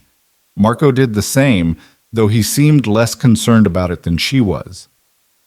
I face scarier things than lawyers, he said when she expressed worry. David's attorneys are good, but they're not miracle workers. The facts are the facts. The morning of the deposition, Elena dressed in a charcoal suit that made her look professional and unshakable. She arrived at the lawyer's office with Marco, both of them projecting calm confidence even as the tension thrummed beneath the surface. David was already there, sitting with his legal team in a conference room that smelled of expensive cologne and desperation.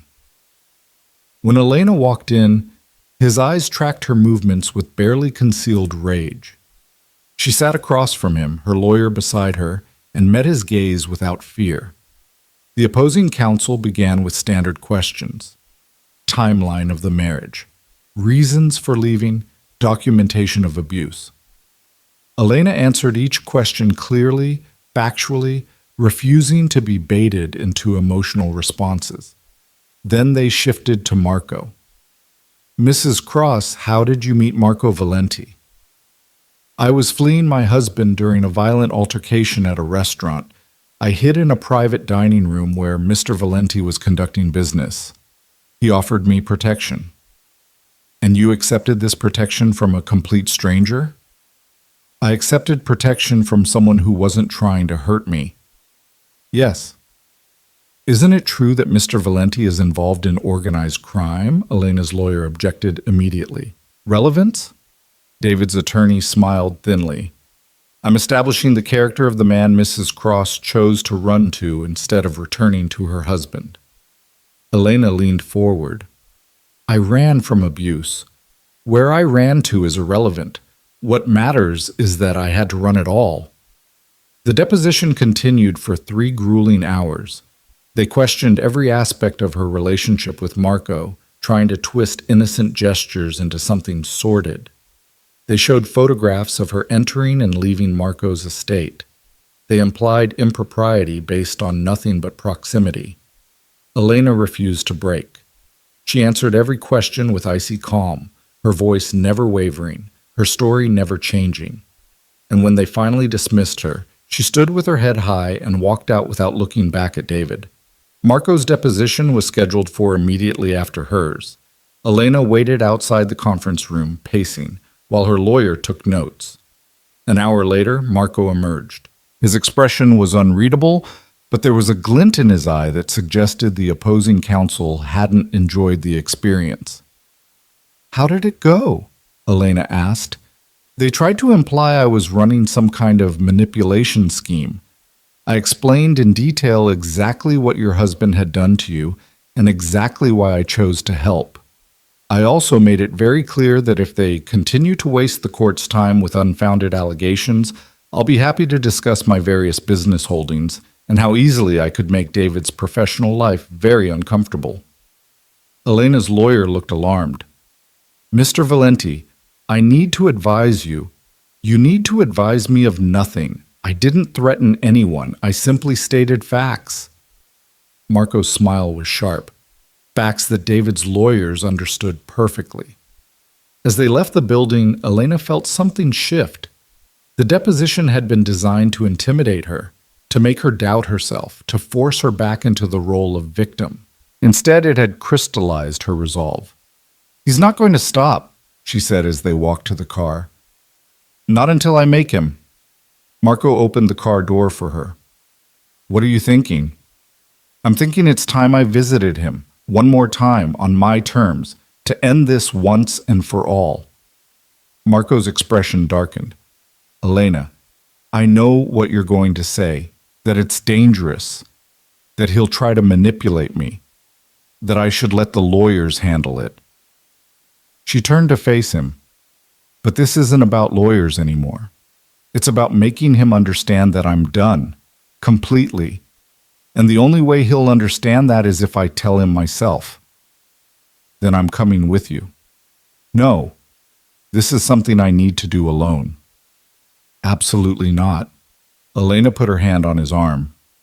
Marco, you've given me everything I needed to become strong enough for this.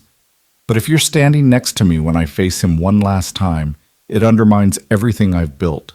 I need to prove to him and to myself that I don't need protection anymore, that I am the protection. Marco stared at her for a long moment, conflict clear in his eyes. Finally, he nodded slowly. You're making a mistake. Maybe, but it's my mistake to make. 2 days later, Elena stood outside the home she'd once shared with David. The house loomed before her, all modern architecture and cold perfection, a monument to David's success and her imprisonment. She hadn't been back since the night she'd fled, and seeing it now felt surreal. She walked up to the front door and rang the bell. Her heart was pounding, but her hands were steady. She'd trained for this, prepared for this. She was ready. David opened the door himself, surprise flickering across his face before he masked it. Elena, this is unexpected. We need to talk. He stepped aside, gesturing for her to enter. She walked into the foyer, and the familiar smell of the place, his cologne, the cleaning products the housekeepers used, the scent of money and control, made her stomach turn. But she didn't run. She stood tall. David closed the door and turned to face her. I'm surprised you came here, after all your theatrics about how unsafe I made you feel. I came to end this. The divorce, the legal battles, all of it. I'm listening. Elena pulled an envelope from her bag and handed it to him. This is a settlement offer. You agree to everything I'm asking for. The divorce, the financial settlement, no further legal action, and in exchange, I don't release the full documentation of your abuse to the media. David opened the envelope, scanned the papers inside, and laughed. You think you can blackmail me? I think I can give you a choice. Sign the papers and move on with your life, or refuse and watch your reputation destroyed. Those are your options. His expression hardened. You've gotten bold. I've gotten free. There's a difference. He stepped closer, and she saw the old familiar pattern. The way his shoulders tensed, the way his jaw clenched, the way his hands curled slightly. The precursors to violence she knew so well. You think you're different now, he said, his voice low and dangerous. You think whatever you've been doing these past months has changed who you are. But you're still the same weak, pathetic woman I married. And when all this is over, you'll realize you need me. Elena met his gaze without flinching. I don't need you, David. I never did. I just thought I did because you spent 3 years convincing me I was worthless alone. But I'm not alone anymore. And I'm not worthless. I'm exactly who I was always meant to be, someone you couldn't control. His hand shot out, grabbing her wrist. You don't talk to me like that. Elena moved without thinking, pure muscle memory from months of training. She twisted her wrist free, stepped inside his reach, and struck. Not hard enough to seriously injure, but hard enough to make her point.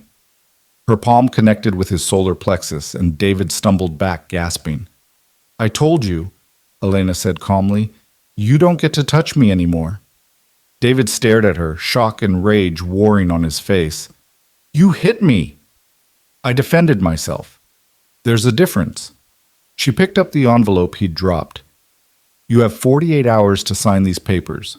If you don't, everything goes public. And trust me, David, I have nothing left to lose. But you? You have everything. Your reputation, your business, your standing in the community, all of it will burn. She turned and walked toward the door. Elena. His voice stopped her. When she looked back, he was still catching his breath, but his expression had shifted. The rage was still there, but underneath it was something else. Fear. He was afraid of her. The realization sent a surge of power through her veins. 48 hours, she repeated, and walked out. Outside, the afternoon sun was bright and warm. Elena walked to her car, not the one Marco had provided, but one she'd bought herself with her own money, and got in. Her hands were shaking, adrenaline flooding her system, but beneath it was something else. Pride. She'd gone into that house, the place where she'd been broken and controlled, and she'd walked out stronger. She'd faced David not as a victim, but as an equal, and she'd won. Her phone buzzed, a text from Marco. You alive? She smiled and typed back. More than alive. I'm invincible. His response came immediately. Don't get cocky, but well done. Elena started the car and drove away from the house, away from the life she'd left behind, toward the future she was building. She didn't look back. There was nothing behind her worth seeing anymore. 36 hours later, her lawyer called. David had signed the papers. The divorce would be finalized within the week. He'd agreed to everything, the settlement, the terms, the non-disclosure agreement that would keep him from ever publicly discussing their marriage. It was over. Elena stood in Marco's study when she got the news, the phone still in her hand, the reality of it settling over her like snow. Marco looked up from his desk. Well? He signed. It's done. Marco stood and walked around the desk. For a moment, he just looked at her, and she saw something in his eyes she'd never seen before. Not just respect, but recognition. Like he was seeing her clearly for the first time as someone fully formed, someone complete. Congratulations, he said quietly. I couldn't have done it without you. Yes, you could have. I just helped you do it faster. He paused. What happens now? Elena thought about the foundation she was building, about the women she would help, about the life stretching out before her full of possibility. Now, she said, I become who I was always meant to be. The foundation became real faster than Elena had imagined possible.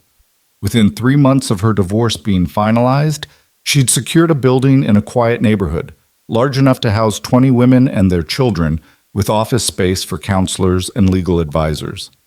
Marco's connections had smoothed the way through permit processes and zoning regulations that would have taken others years to navigate. His financial backing had made the renovation swift and thorough. But it was Elena's vision that shaped every detail. She insisted on warm colors instead of institutional white.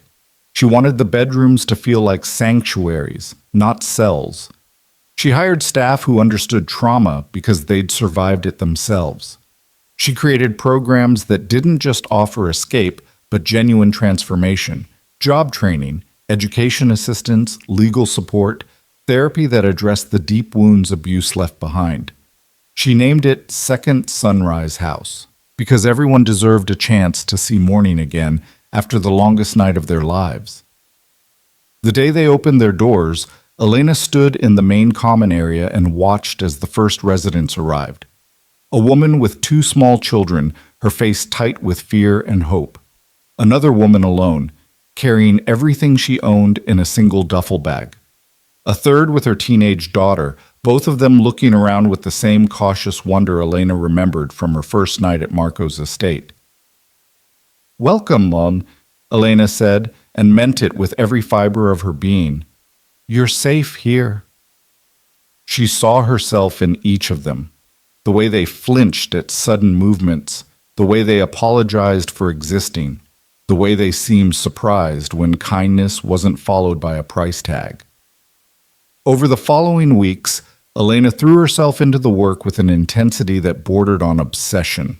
She was there every day, meeting with residents, coordinating with staff, solving problems as they arose. She taught self-defense classes in the basement gym, passing on everything Marco had taught her. She sat with women in the quiet hours after midnight when the fear was loudest, and she told them what she'd learned, that strength wasn't something you were born with. It was something you built, brick by painful brick.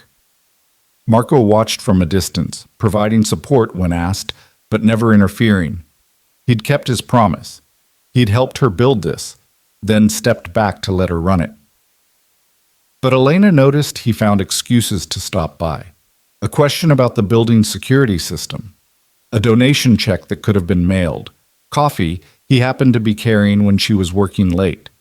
She didn't comment on it, didn't analyze it, just accepted his presence the way she'd learned to accept her own strength, as something that was simply there, solid and real. 6 months after Second Sunrise opened, Elena received an unexpected visitor. She was in her office reviewing applications from women seeking shelter when her assistant knocked. There's someone here to see you. She says it's personal. Elena looked up, curious. Send her in. The woman who entered was in her early 40s, impeccably dressed, with dark hair pulled into a severe bun. But it was her eyes that caught Elena's attention, gray, sharp, assessing. Familiar. Ms. Cross, the woman said, extending her hand. My name is Sofia Valenti, Marco's sister. Elena stood, shaking her hand. I didn't know he had a sister. He doesn't advertise it. May I sit? Of course. Sophia sat with the kind of grace that suggested years of training in posture and presentation. She studied Elena with an intensity that reminded her forcefully of Marco. I wanted to meet the woman who's occupied so much of my brother's attention these past months, Sophia said. Elena kept her expression neutral. I'm grateful for his help with the foundation. The foundation? Sophia's lips curved slightly. Yes, that's what he calls it too. Very proper, very appropriate. She leaned forward. But we both know it's more than that. I don't know what you mean. Don't you? Sophia's gaze was penetrating. My brother doesn't invest in charity, Ms. Cross. He invests in people. And he's never invested this much in anyone who wasn't family. So either you're the world's most convincing con artist or you mean something to him. Elena felt her pulse quicken. Marco and I have an arrangement. He helped me when I needed it. I'm building something worthwhile with that help, that's all. Is it? Sophia sat back, still watching her. I've known my brother my entire life. I've watched him build an empire on control and distance. He doesn't let people in, Ms. Cross. He doesn't form attachments. And yet somehow, you're here. You've been living in his house for months. He talks about your work constantly. He's changed his schedule to accommodate your needs. She paused. So forgive me if I'm skeptical that this is just charity. Elena chose her words carefully. What do you want from me, Ms. Valenti? I want to know if you're going to hurt him. The bluntness of it caught Elena off guard. Hurt him? My brother is stronger than most people, but that doesn't mean he's invulnerable. And I think you've gotten past defenses he didn't even know he had. Sophia's expression softened slightly. I'm not here to threaten you. I'm here to ask you to be honest with yourself about what this is. Because if it's just gratitude, if it's just professional, then fine. But if it's something more, and you're not prepared to acknowledge that, then you need to step back before someone gets damaged. Elena felt something shift in her chest, like a door she'd been keeping locked was suddenly rattling against its hinges. I haven't thought about it like that. Maybe you should. Sophia stood, smoothing her skirt. My brother gave up a lot to build the life he has. Safety, mostly. The ability to trust people. And I'd hate to see him risk that for someone who doesn't value what he's offering. She walked to the door, then paused. For what it's worth, I think you're good for him. I haven't seen him this engaged with anything outside his work in years. Just make sure you know what you want before he offers you more than you're ready to accept. After Sophia left, Elena sat alone in her office for a long time, her mind churning. She'd been so focused on rebuilding herself, on creating the foundation, on helping other women, that she hadn't stopped to examine the space Marco occupied in her life. She'd told herself it was gratitude, professional respect, the natural bond that formed between people who'd weathered storms together. But that was a lie, and she knew it. Marco had become essential to her in ways that had nothing to do with money or protection. He was the person she wanted to share victories with, the one whose opinion mattered most, the one whose presence made her feel both challenged and safe in equal measure. The realization terrified her. She'd just escaped one relationship defined by dependence. The last thing she needed was to fall into another dynamic where she needed someone more than she needed herself. Except it didn't feel like that. Didn't feel like the desperate clinging she'd felt with David, the fear of being alone that had kept her trapped. This felt like choice, like two whole people who happened to fit together in unexpected ways. But did Marco feel the same? Or was Sophia wrong about his investment? Maybe he really was just helping because he could, because he'd seen something in her that reminded him of his own struggles. Elena didn't have answers, but she knew she couldn't avoid the questions anymore. That evening, she found Marco in his study, reviewing documents as usual. He looked up when she entered, and his expression shifted into something warmer. "How was your day?" he asked. "Complicated. Your sister came to see me." Marco's eyebrows rose. "Sophia, what did she want?" "To warn me not to hurt you." He set down his papers slowly. "Did she now?" She seems to think there's more between us than professional courtesy. And what do you think? The question hung in the air between them, loaded with possibility and danger. Elena walked further into the room, her heart hammering. I think I've been avoiding asking myself that question because I was afraid of the answer. And now? Now I'm trying to be brave enough to face it. She met his gaze. You've been more than generous, Marco. More than anyone had a right to expect. You gave me shelter, training, resources. You helped me build something meaningful, and I'm grateful for all of it. I hear a but coming, but that's not all this is, at least not for me. The words came out steadier than she felt. Somewhere along the way, you stopped being just the man who helped me. You became the person I trust most, the one I want to talk to about everything, the one whose presence makes everything feel possible. Marco stood moving around his desk with deliberate slowness. That sounds dangerous. It terrifies me, she admitted. I just got free from one relationship. The last thing I should want is another one. Then why are you telling me this? Because I'm tired of running from things that scare me, and because I think you feel it too, even if you won't say it. He stopped a few feet away, his expression unreadable. You're right. I do feel it. I've been feeling it for months. But I didn't say anything because you needed space to figure out who you were without someone else defining you. And now you're standing in front of me, whole and strong and entirely yourself, telling me something I've wanted to hear since the night you crawled out from under that table. He stepped closer. But I need you to be absolutely certain, Elena. Because if we do this, if we cross that line, there's no going back to professional courtesy. And I won't be someone you settle for because I'm safe or familiar or convenient. You're not safe, Elena said. You're one of the most dangerous men I've ever met. But you're also the most honest.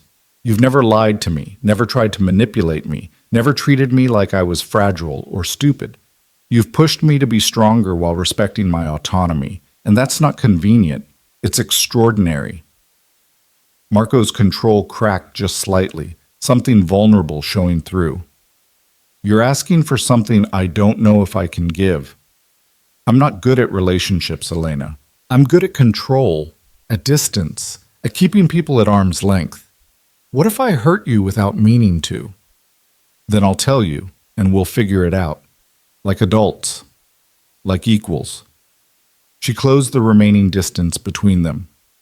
I'm not asking for perfect, Marco. I'm asking for real, for honest, for a partnership between two people who know exactly what they're choosing. He looked at her for a long moment, and she could see the war happening behind his eyes. The instinct to protect himself versus the desire to reach for something genuine. Finally, he raised his hand and touched her face, his thumb brushing her cheekbone with unexpected gentleness. You're sure about this? More sure than I've been about anything in my life. He kissed her then, and it was nothing like she'd expected. Not desperate or demanding, but deliberate and deep, like he was memorizing the shape of her mouth, the taste of her breath. His hand slid into her hair, and she felt his control waver, felt the intensity he usually kept locked down bleeding through. When they pulled apart, both of them were breathing hard. We should talk about this, Marco said, his voice rougher than usual. Set boundaries, establish expectations. Later, Elena kissed him again. We'll talk about all of it later. Right now, I just want this. They spent that night talking until dawn, sitting together on the couch in his study while the city lights glittered beyond the windows. They talked about fears and failures, about the scars they carried, about what they wanted from a relationship and what terrified them about it. Marco told her about growing up in a family built on violence and loyalty, about learning early that love was often just another word for control. He told her about the women he dated who'd wanted his money or his power but never him, and how he'd eventually stopped trying. Elena told him about the girl she'd been before David, the one who'd loved art and believed in fairy tales. She told him about the slow erosion of self that abuse had caused, and about the fear that even now, free and strong, she'd somehow fall back into old patterns. You won't, Marco said with absolute certainty, because you know what they look like now. You've trained yourself to recognize them, and if you ever start to slip, I'll call you on it. Promise? Promise, but only if you do the same for me. As the sky began to lighten, Elena realized something profound. This felt nothing like her marriage had. There was no inequality, no fear, no sense that she had to diminish herself to make room for someone else. This felt like partnership, like two people who'd both survived hell choosing to build something better together. Over the following months, they navigated the relationship with the same care they'd brought to everything else. They kept it private at first, not because they were ashamed, but because they wanted to understand it themselves before dealing with outside opinions. They maintained separate spaces. Elena got her own apartment near the foundation, somewhere that was entirely hers, while still spending most nights at Marco's estate. They argued sometimes, both of them too strong-willed to avoid conflict, but they argued fairly, without cruelty or manipulation, and they always came back to each other once the heat had faded. The foundation continued to grow. Within a year, Second Sunrise House was operating at full capacity, with a waiting list of women seeking shelter. Elena hired more staff, expanded programs, and began planning a second location. She became a voice in the community for survivors of domestic violence, speaking at events and fundraisers, using her story to help others find courage. Marco continued running his empire, but he shifted some of his focus. He started vetting his business associates more carefully, cutting ties with anyone involved in human trafficking or exploitation. He funded other organizations doing similar work to Elena's. He became, quietly and without fanfare, someone who used his power to protect the vulnerable instead of just accumulating more. 2 years after Elena had crawled beneath that table, she stood on a stage at a fundraising gala for Second Sunrise House and looked out at a room full of donors and supporters. Marco sat near the front, watching her with quiet pride. Sophia was there too, along with several of Marco's colleagues who'd initially been skeptical about his involvement with the foundation. When I started this journey, Elena said into the microphone, I was running from something, a life that had become unbearable, a relationship that was slowly killing me. I ran because I had no other choice, but somewhere along the way, running turned into walking, and walking turned into building. I stopped fleeing and started creating. She paused, letting her words settle. Second Sunrise House exists because I was lucky enough to find help when I needed it most. But luck shouldn't be required. Safety shouldn't be a privilege. Every person trapped in an abusive relationship deserves a way out, deserves resources and support, and the chance to rebuild. That's what we're creating here. Not just shelter, but transformation. Not just escape, but reclamation of self. The room erupted in applause. Elena smiled, but her eyes found Marco's across the crowd. He nodded once, a small gesture that meant more than any grand declaration. After the gala, they drove back to the estate together. Elena kicked off her heels in the car, sighing with relief. Another successful event, Marco said. You're getting good at this. I'm getting good at asking rich people for money while making them feel good about themselves. There's a difference. He laughed, the sound warm and genuine. Still counts. Back at the estate, they found Lucia had left them a late dinner in the kitchen. Pasta and wine, simple and perfect. They ate together at the counter, talking about the evening, about upcoming plans for the foundation, about nothing and everything. I've been thinking about something, Marco said as they finished eating. Dangerous words. I'm serious. He set down his wine glass. You've been splitting time between your apartment and here for 2 years now, moving back and forth, maintaining 2 spaces. Elena felt her pulse quicken. And I was wondering if you'd considered making this permanent, moving in here, not as someone I'm protecting or helping, but as my partner. as someone who chooses to build a life with me because she wants to, not because she has to. The proposal was so perfectly Marco, practical, honest, stripped of unnecessary romance but weighted with genuine meaning. Elena set down her own glass and looked at him. Are you sure? I know you value your space, your privacy. I value you more. He reached across the counter and took her hand. These past 2 years have been the most honest of my life. I want that to continue. I want you here, not visiting, but staying. Not as a guest, but as someone who belongs. She felt tears prick her eyes, but they were good tears. Happy ones. Yes. Yes? Yes, I'll move in. Yes, I want to build this life with you. Yes to all of it. Marco smiled, really smiled, and pulled her around the counter and into his arms. I was prepared for a longer negotiation. Sorry to disappoint. She kissed him. But I learned from you that when something is right, you don't waste time second-guessing it. You just choose it. They went upstairs together, to the bedroom that had long since become theirs rather than his. Later, tangled together in the dark, Elena thought about the journey that had brought her here. The terror and the transformation, the breaking down and the building up, the moment she'd stopped running and started choosing. Marco? She said into the darkness. Thank you. For everything. For seeing me when I couldn't see myself. For believing I could be strong before I knew how. He was quiet for a moment, his hand tracing lazy patterns on her shoulder. You did the work, Elena. I just gave you space to do it. We both know that's not true. You pushed me when I wanted to quit. You challenged me when I wanted to hide. You loved you, he finished quietly. I loved you long before I was ready to admit it. Maybe from the moment you crawled out from under that table and looked at me without fear. Elena's breath caught. They'd never used that word before. Both of them too cautious, too aware of how easily it could be weaponized.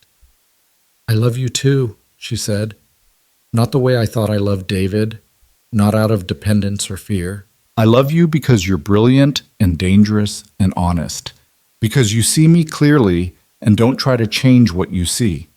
Because you make me want to be better while accepting me exactly as I am. Marco pulled her closer, his embrace firm and warm. We're doing this then. Building something real, together. Together, she agreed. As equals, as partners, as two people who chose each other freely. 5 years after that night in the restaurant, Elena stood in the gardens of Marco's estate, their estate now, and watched the sun set over the city. Second Sunrise House had expanded to 3 locations, serving hundreds of women and their children. She'd written a book about her experience that had become a bestseller, with all proceeds going to the foundation. She'd testified before Congress about the need for better domestic violence protections. She'd built something that mattered, something that would outlast her. But more than that, she'd built a life she loved, a partnership with someone who challenged and supported her in equal measure, a home that felt like safety instead of a cage, a future full of possibility instead of fear. Marco came up behind her, wrapping his arms around her waist. What are you thinking about? How far I've come, how different everything is now. Regrets? None. You? Only that I didn't meet you sooner. She turned in his arms to face him. If you'd met me sooner, I wouldn't have been ready. I had to break before I could rebuild. Fair point. He kissed her forehead. Sophia called. She wants to know if we're coming to dinner next week. Tell her yes. And tell her I said thank you. For what? For caring enough about you to warn me not to hurt you. She was right. You did offer me more than I was ready to accept. But I'm ready now. Marco studied her face, his gray eyes warm in the fading light. What are you saying? Elena reached up and touched his cheek. I'm saying that you asked me to move in because you wanted to build a life together. And we have. We've built something extraordinary. But I think we could build something even better. Understanding dawned in his expression. Elena, marry me, she said. Not because I need you, not because I'm afraid of being alone, but because I choose you. Every day, in every way that matters, I choose you. And I want to make that choice official. For the first time since she'd known him, Marco looked genuinely surprised. You're proposing to me. I am. Is that a problem? No, but I had a whole plan. Diamond ring, romantic dinner, the works. So you were going to ask me? Of course I was going to ask you. I was just waiting for the right moment. Elena laughed. This is the right moment. Right here, right now, in the place where you helped me become whole again. This is perfect. Marco cupped her face in his hands, his expression intense. You're sure marriage is... I know what marriage is. I've done it before. This is nothing like that. She met his gaze steadily. This is partnership, equality, two whole people choosing to build something together. I'm not afraid of that anymore. Are you? Terrified, he admitted. But I'm also sure. More sure than I've ever been about anything. He kissed her deep and thorough. Yes, I'll marry you. She grinned against his mouth. Good, because I wasn't taking no for an answer. They were married 6 months later in a small ceremony in the estate gardens, with only close friends and family present. Sophia stood as Elena's witness, tears streaming down her face as she watched her brother promise his life to someone worthy of it. Lucia catered, of course, creating a feast that had guests raving for weeks. But the most moving moment came when 3 women from Second Sunrise House arrived. Graduates of the program who'd rebuilt their lives and wanted to celebrate with the woman who'd helped them do it. They stood in the back, clutching tissues and smiling, living proof that escape was possible, that transformation was real, that survival could become thriving. After the ceremony, as guests mingled and music played, Elena found herself standing with Marco at the edge of the celebration, watching the people they'd brought together. Happy? He asked. Deliriously. You? More than I knew how to be. He pulled her close. Thank you for choosing me. Thank you for being worth choosing. They danced as the sun set. 2 people who'd found each other in the darkest moment and built something luminous together. 2 people who'd learned that love didn't have to mean control, that partnership didn't require sacrifice, that strength was something you could share without diminishing it. Elena rested her head on Marco's shoulder and thought about the woman she'd been, terrified and trembling under a table, convinced she had nothing left to lose. If she could go back and tell that woman what was coming, she wouldn't believe it. Wouldn't believe that the dangerous man who'd spared her that night would become her greatest ally, that the terror of leaving would transform into the power of choosing, that the end of one story would be the beginning of something extraordinary. But she didn't need to go back. She was exactly where she needed to be, in Marco's arms, surrounded by people she loved, building a future she'd designed herself. As the last light faded from the sky and the stars began to appear, Elena made a silent promise to every woman still hiding, still afraid, still convinced that escape was impossible. She promised to keep building, keep fighting, keep creating spaces where transformation was possible, because she knew the truth now. The truth she'd learned in the hardest way possible and then taught to hundreds of others. You were never as powerless as they made you believe. You were never as broken as they claimed. And when you finally found the courage to run, to fight, to choose yourself, you'd discover that survival was just the beginning. The real story, the one worth living, started the moment you stopped running and started burning. Cross, standing in her garden with her husband and her hard-won freedom, burned brighter than she'd ever dreamed possible.